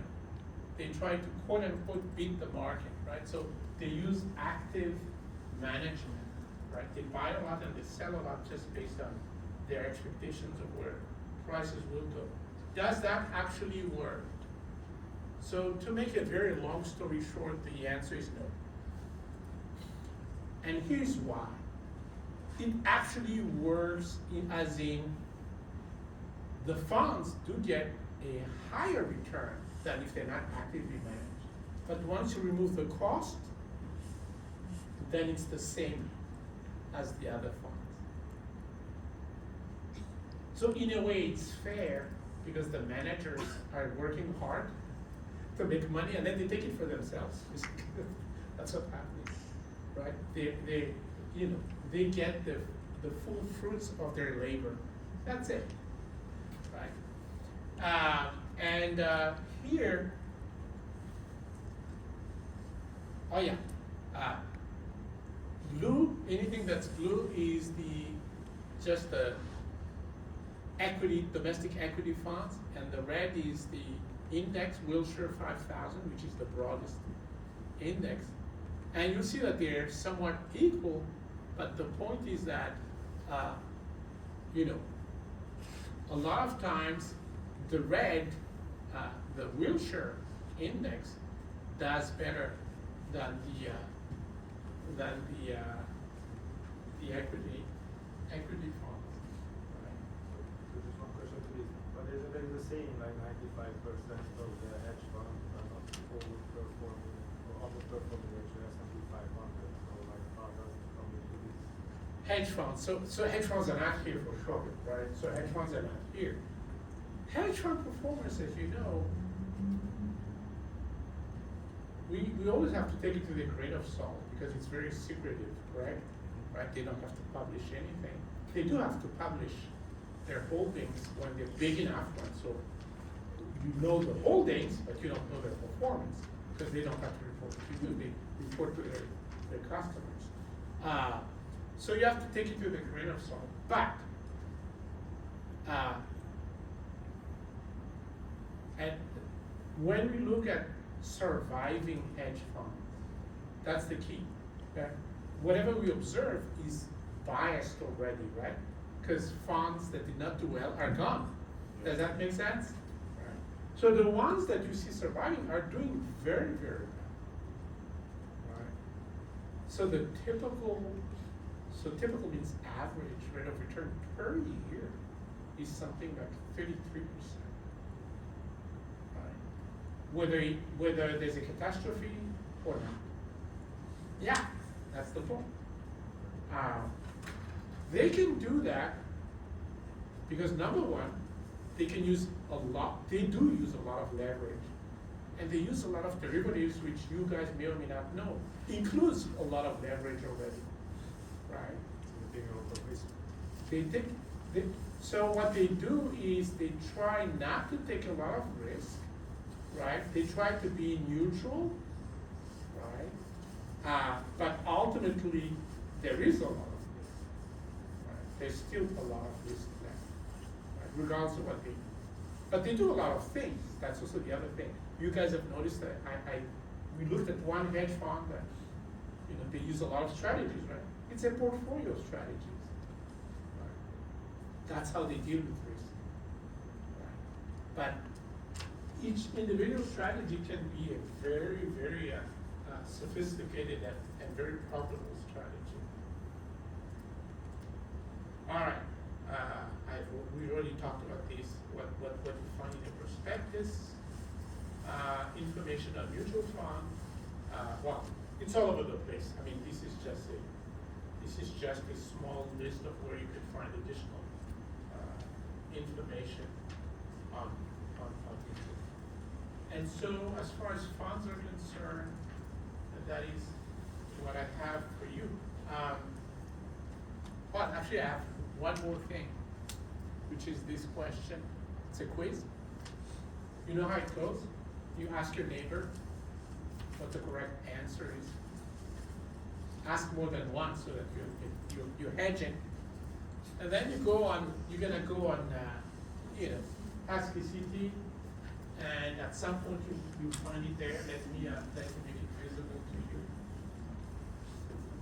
Yeah, weeks 3, 4, 5 module is where it is. It's called literally quiz 2, just like that.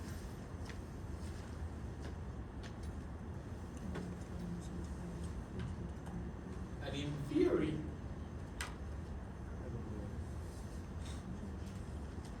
there should be no confusion. But if there is, even if there's no confusion, you should still check yourself against your neighbors.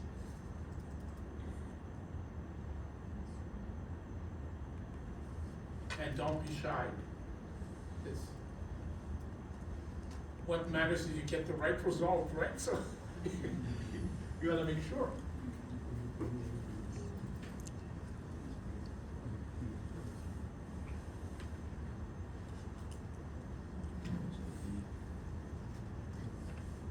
And also, as usual, once you're done, just raise your hand so I have some sense of where we're at. Okay.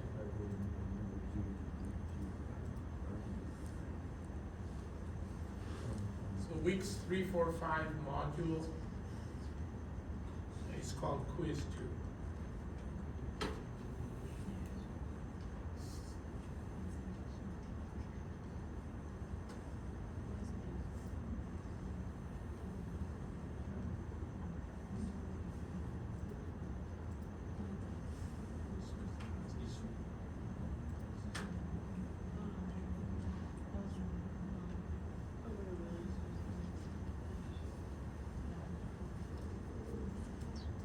I can see that if you didn't really follow what we've discussed so far, this can be very confusing.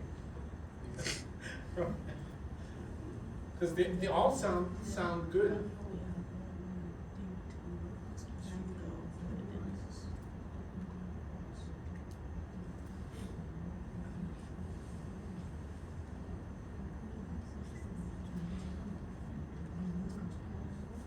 If you need to do so, you can walk around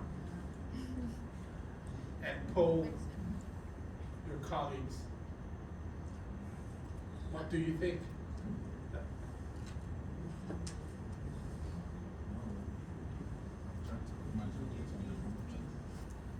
Still consider E. I'm still considering E. I don't know.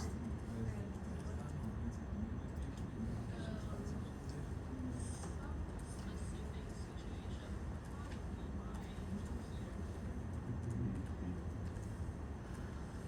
I'm still considering.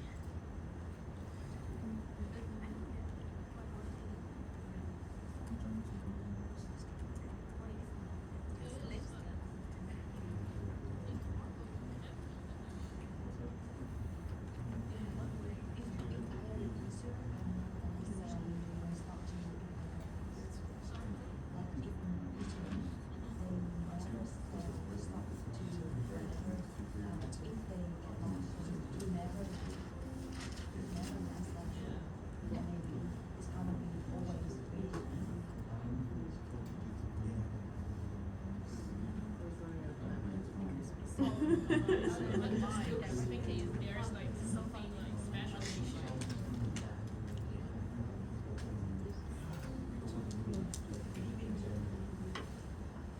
Maybe. Probably not. So at least some areas of the room have a consensus. I can tell you that.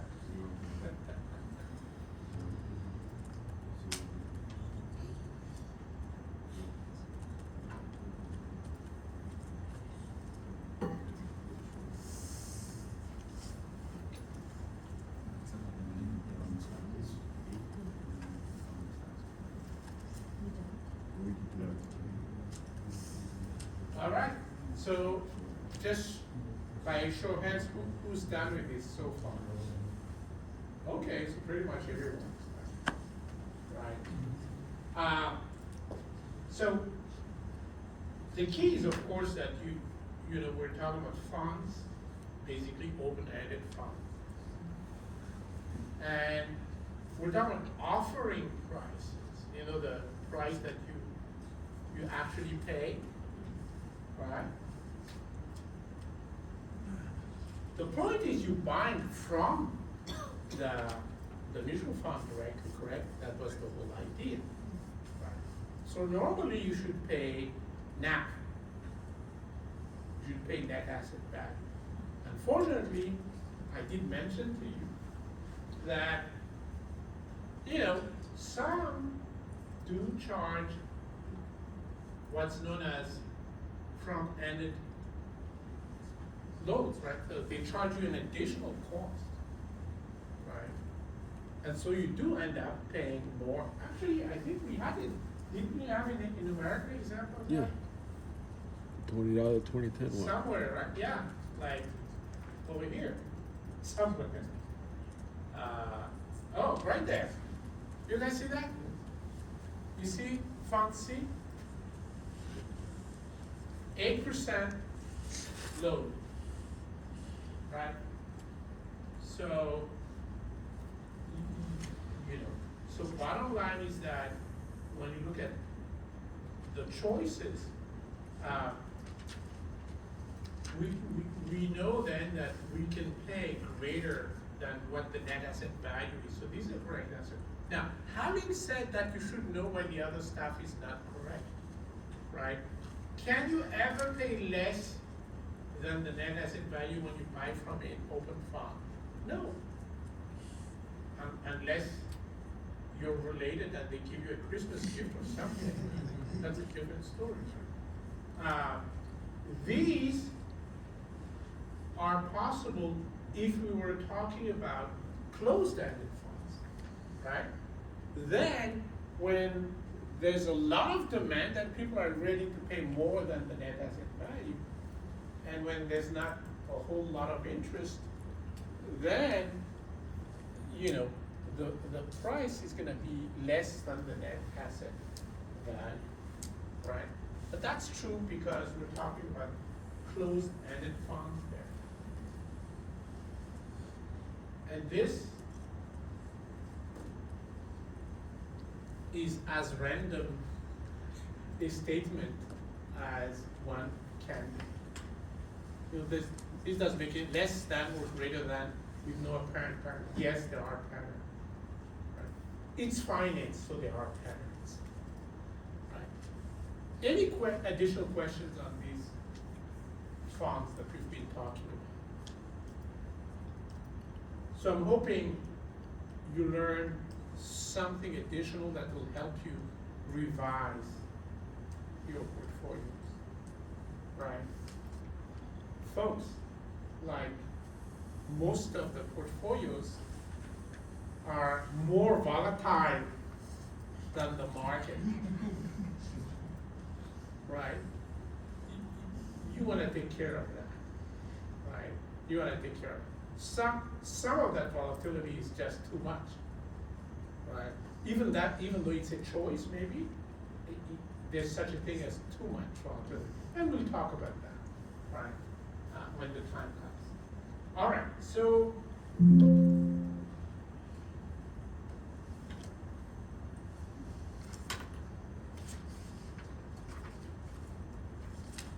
the next thing we're gonna start doing is we're gonna start becoming, so we were very conceptual so far. At some point, of course, we do have to start being quantitative, right? And yeah, there will be concepts that we'll be talking about, but it's quantitative, right? So, what are we gonna talk about? So first, I kept talking about rate of return or interest rate. Or, you know, by the way, interest rate is of course rate of return on fixed income instruments, right? So we talked a lot about rate of return. First thing we're gonna learn is that unfortunately, there's multiple ways of measuring, and so I know, I've shown you profit divided by initial investment, sounded simply enough. Well, that's true only if you buy the investment, right? And then you sell it at a given point in time in the future, and at that point in time in the future, you also receive something extra, whatever it is, dividends or whatnot, right? Then, yes, then your return, rate of return, is the profit over that period, right, divided by the initial price you paid for the investment. But that's not finance, that's not how we do it. You know why? Because you guys, you made your portfolio, right? And, you know, there will be dividend payments all over the place, you know, things like that. And I'm always encouraging you to sell what you need to sell and buy what you need to buy. You guys see the idea, right? And when everything is said and done, we are interested in annualized rate of return, correct? So how do we convert all of these different rates of return to annualized rate of return? There's two ways. Now, we are interested only in one, in finance, but in real life, there are two ways, and you have to deal with both ways, right? So let's talk about that. Then at some point we will talk about these concepts, statistical concepts, and then we start using Excel, right? We're gonna use a lot of statistical expected values, like expected return, and standard deviation, things of that sort, right? That's just part of the course, and so we have to start doing that, of course. Let's start with the rate of return, right? This is like the most beautiful story, right? Like the simplest story. Oh, first of all, it's a zero coupon bond, so you don't even need to worry about that, right? And basically, you pay a price P, and then at the end you receive $100, right? And the maturity is whatever the maturity is, maybe 2 years, 1 year, 10 years, right? But the return for that particular period is what?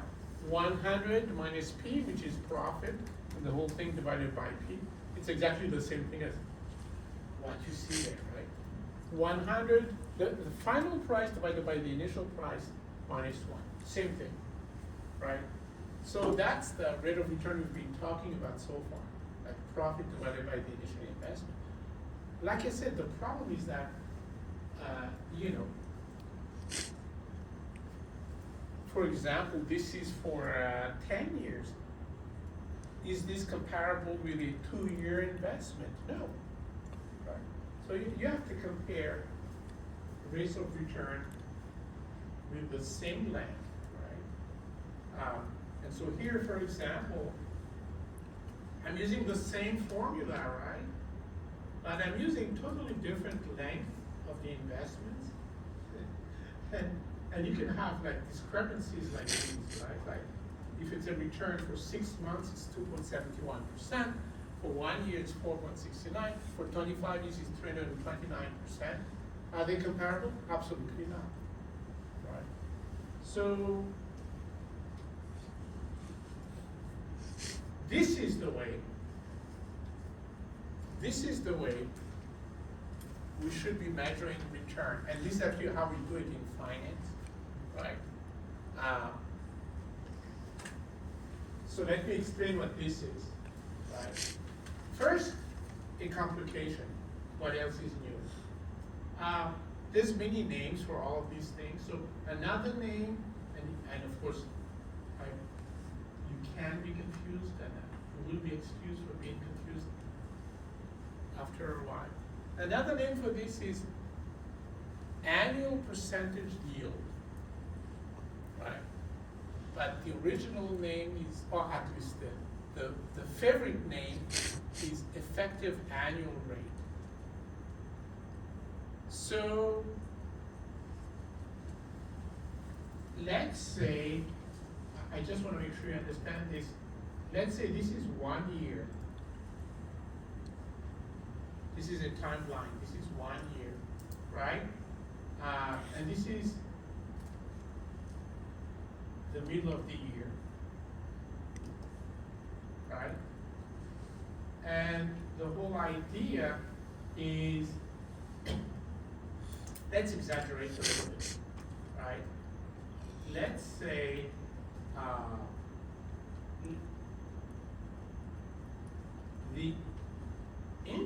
the rate of return for this particular investment, I have no idea what this investment is, but let's say the rate of return, so this is RF 0.5. So the rate of return per semester, let's say it's 11%. And again, don't ask me what investment that is. It's 11% per semester, right? So the idea is that behind the effective annual rate is if you invest $1 at the beginning of the year, how much do you get out? The answer is, after a year, it's 1 plus the effective annual rate. It's the actual physical amount of money you make in a year. Do we all understand this? Right?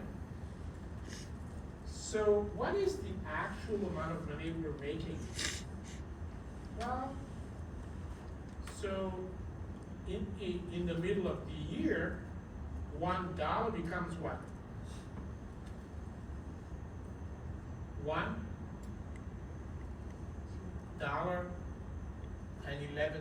right? 1 plus the 1 semester interest rate, correct? Right. And then, what do? We leave the money in there, right? Right? And what is the rate of return in the second part? It is still, per semester, 11%. So whatever it is you have here, you multiply again, it's a future value thing. You multiply once again by 1 plus, right? So 1 plus 11%. So basically we end up with 1.11% squared. What did I just do? And this is the only thing you need to remember. What I did was try to actually answer the following question. If I invest $1 physically at the start of the year, how much money do I actually get at the end of the year? $1.21. $1.21. What happened? There was compounding, right? Compounding because there's an 11% interest, and then we reinvested that 11% interest plus the principal. So we multiplied by 1.11 once again, and this is how we got 1.21. And you would say that the effective annual rate is 21%. This is per year.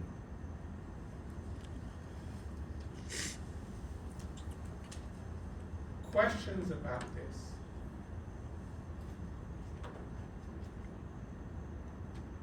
Before the 0.5, that's RF. Yeah, this is the interest rate per semester. RF. Yeah.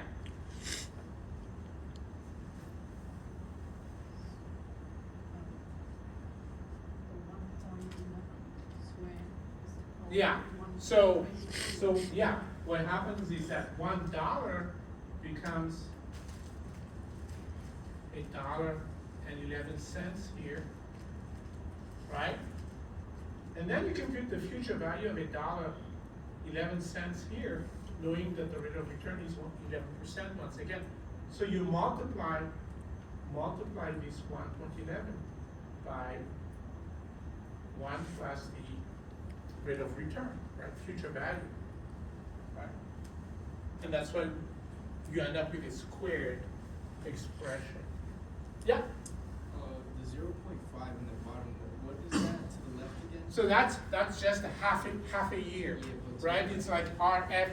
This RF of T is basically the rate of return for the period, the original period, which So is that just like a Y to the left?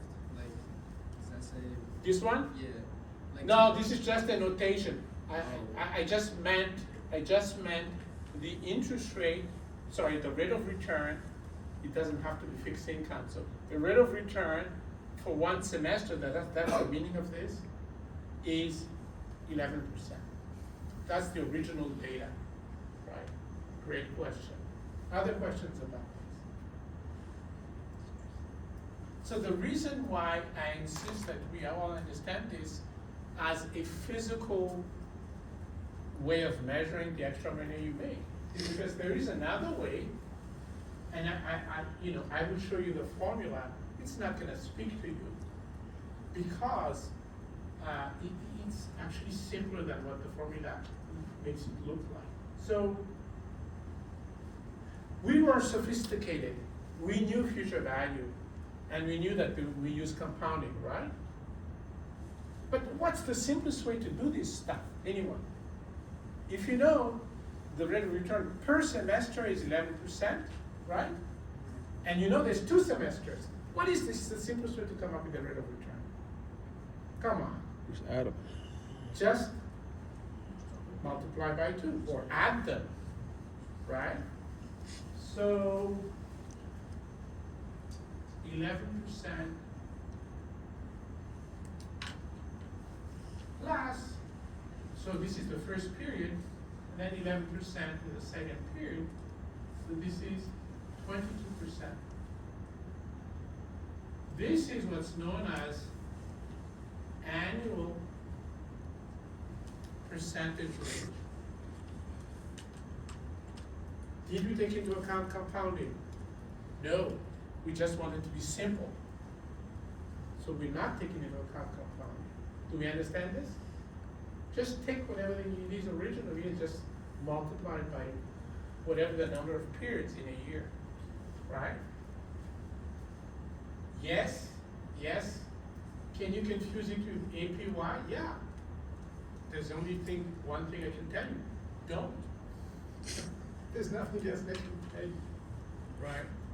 Oh, I don't mean to confuse you, I just have to tell you reality. Here's another name for this. Bond equivalent yield. Good luck. So you have 4 names, but there's only 2 things we're talking about. And there's only one of them that's useful to us, right? Which one? Effective annual rate. That's the only thing that we should be concerned with. However, the whole world also uses the other stuff, so you want to know what it is, and you want to be able to deal with it. And now that I look at the slide, it doesn't look so simple anymore. But questions about this? But I still think this explanation of APR is better than this one. So let's stay here. Any questions? Is this clear to everyone? Right, so it's very simple. Focus on 2 things. The most important one, EAR, aka APY, right? And all that is I invest $1. How much do I get at the end of month 12? Physically, the extra that you get, that's EAR, aka, right, APY. How about APR? APR, banks love it. And I'll show you why in a minute. So whenever you get a loan from your bank, very likely you will get a quote in APR, right? Because it's simple for us to compute the stuff. We just add it, right? And that's it, right? We don't have to know about compounding or anything like that. That makes sense? There's another reason why banks do it. Let me show you.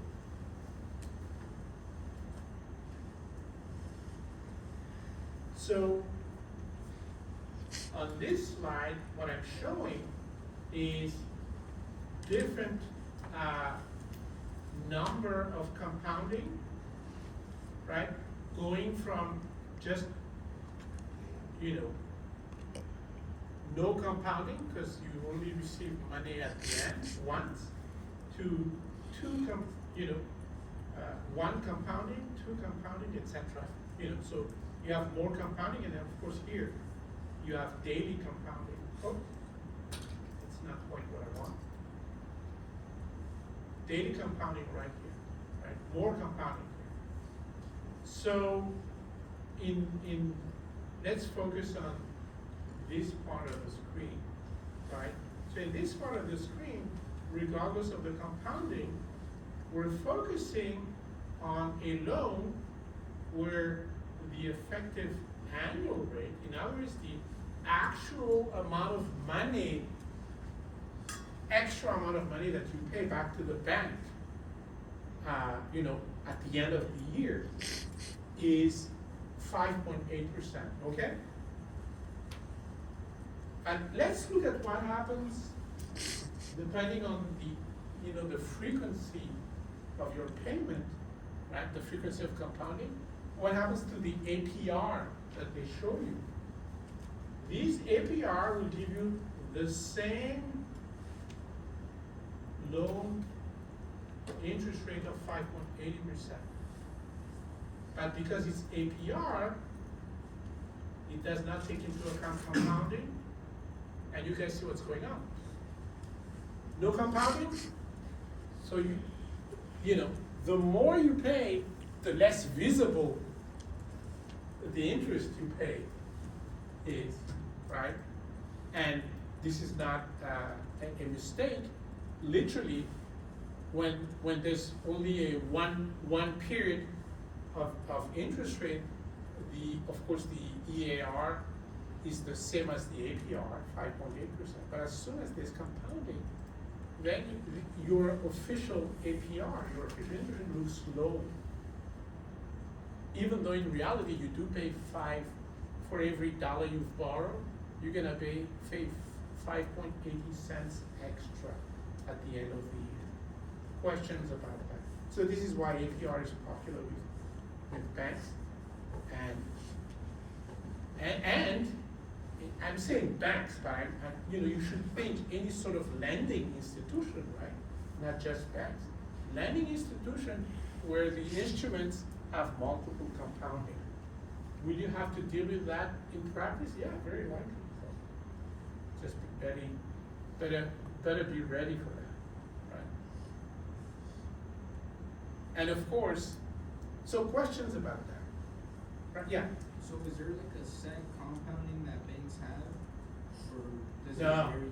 it So varies. that's something you have to, I guess, ask, right? Like, Yeah. what's your compounding, so you're aware of Absolutely, what you're actually- right? Absolutely. They say, well, we have two loans, 5.8% and 5.6%. Which one do you like? Right? Wow, you have to make a little bit of friendly. Instead of 5.638, they can say 5.650, right? So we know for a fact, just looking at the numbers, you're gonna pay more than 5.8%, right? But 5.650 is lower than 5.8, so I like that. Well, yeah, like you said, better ask, how much compounding are we talking about? In other words, how many times a year do I have to pay interest? Right, that's the idea. Questions about that? Right? The main lesson though is EAR is what we should be focusing on. And EAR is also known as APY. That's it, right? I'm not gonna go over this because this is like the obvious thing. Like for a given APR, EAR will go up because when there's more compounding, of course, because EAR is the physical amount of money you have to pay back. And the more compounding there is, the more money you have to pay back, right? So that's the idea. All right, I don't know if, well, I guess so. So there's, I don't know about this, maybe not. So there's two of them. Maybe we can. Let's do this, and then this is the end of the session. So it's a quiz, but this is a unusual quiz. There's two questions, right? It's called quiz 3. The first question is very easy. The second question requires that you compute something, right? And you know the drill, right? Poll everyone around you, especially given that you want to go home. So put some pressure. Divide by 12. And then when you're ready to answer, Say divide by 12. you're gonna find it exactly the same module, which is weeks 3, 4, 5. And yes, it is called quiz 3, right? In the slide, what we have is called is 5.1. Yeah, well, it's, so I don't know, I guess I didn't update it, but it's quiz 3, right? Let me check that, is that good? Oh, you mean, yeah, I actually updated that slide as well, so. But good point. The first one should not be a problem, correct? Right? Raise your hand if you're done with the first one, in your head at least. Right? You should be done with it.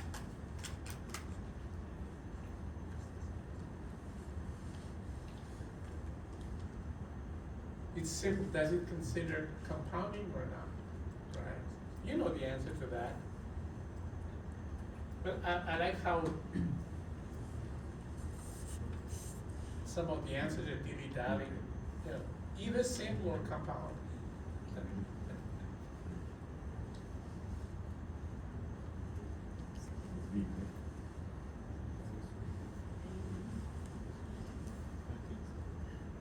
Don't waste time on this one.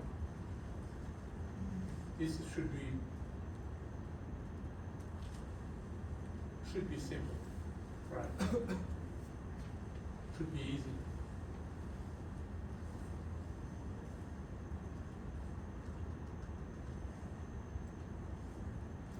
Spend your time on this one. So this one has to be effective annual rate.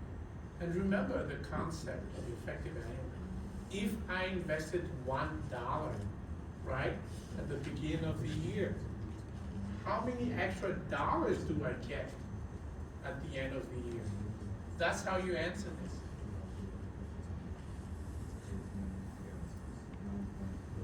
Of course, you can use formulas if you like, but it's not as effective because you're gonna forget the formula the moment you don't see it in front of you.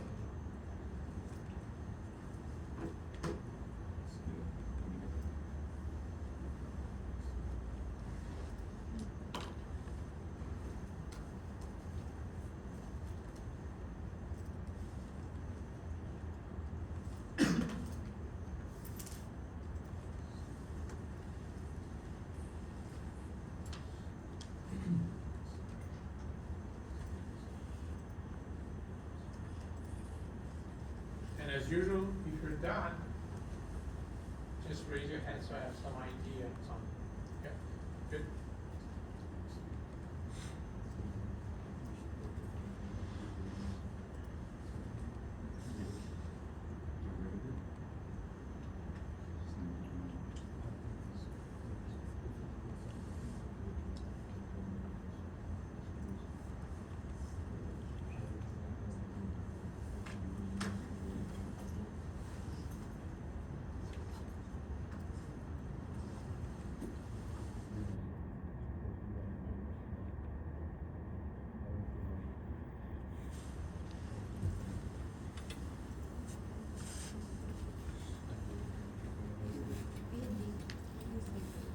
No idea.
All right, so let me see those hands again. All right, so we're almost all done. Okay. Well, let's at least start with the easy one while you guys are finishing the second one. Who wants to take credit for this one? Right? So we all agreed that there's no compounding for APR. It's the simplest way to compute an interest rate, and it's the most, what's the word? Misleading way of quoting interest rate on a regular loan where there's multiple compounding in a year, right?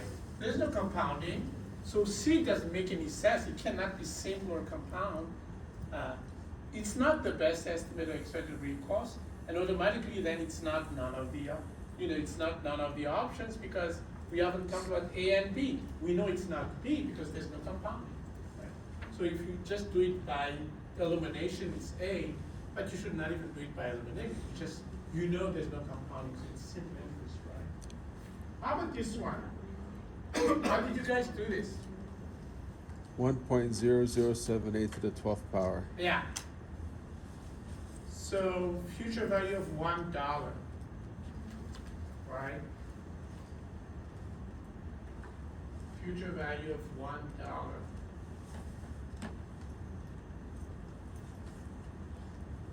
How much do I get here? Well, future value is, once again, you take the principal, right, times 1 plus the interest rate,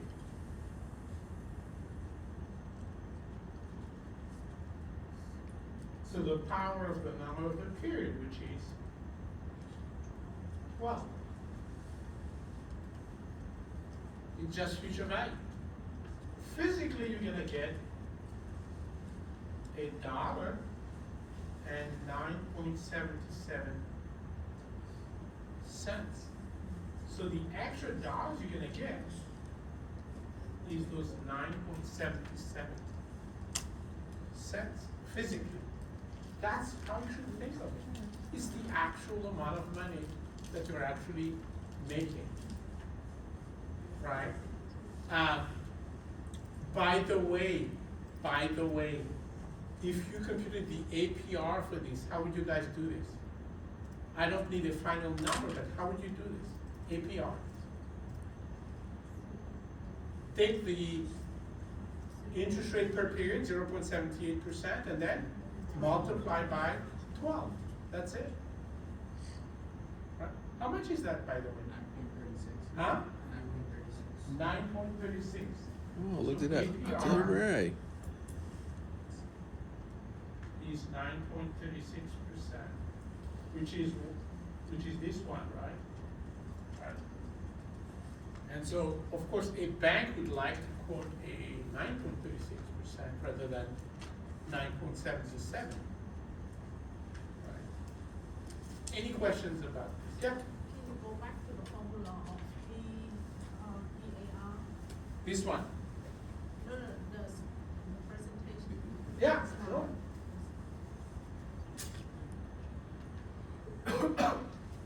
Yes, Yeah. here is the return. Right. So this is the rate of return for the original period. So the original period in the story is 1 month. Yeah.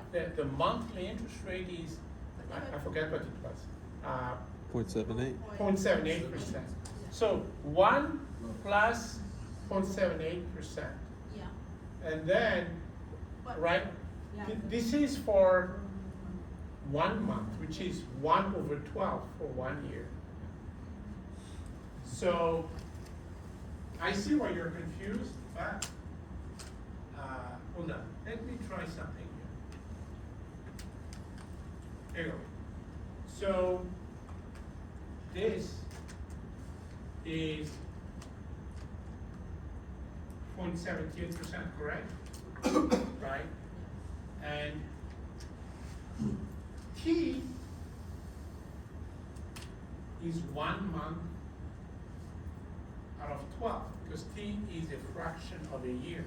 It's always in years, right? So then, 1/T is what? I know it's really late now. We can do it. So 1/1/12, So 12. so it's 12. Right? So it's literally 1 plus 0.78%, the whole thing to the power of 12. Make sense? Other questions about this? But again, really the concept is physically, how much extra dollars do I end up with at the end of the year if I invested $1? That's it. You're done with it, and you know that that's the correct concept for financial calculations, right? That's the correct concept. Questions, comments? All right, that's all we're gonna do today, and, I'll see you guys next week, all right? Homework next week? Is there homework next week? You look ahead? Where is it?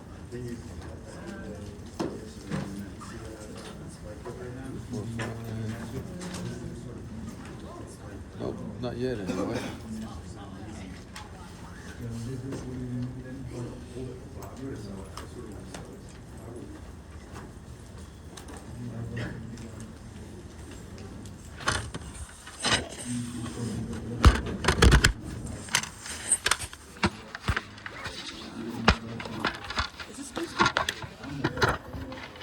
No, it's cold. I heard No, it's just cold. black ice. Well, anytime you get above freezing temperature, you get up black ice. I know, but I have an hour drive. It's 67 miles for me to get home. Oh my god, that's crazy. That's way too long. 67 miles. Yes. Yeah, but they do. That's insane. But all but 5 is on 95, doing 85 to 90 miles an hour. I'm sorry, people on 95 drive too slow. They have to.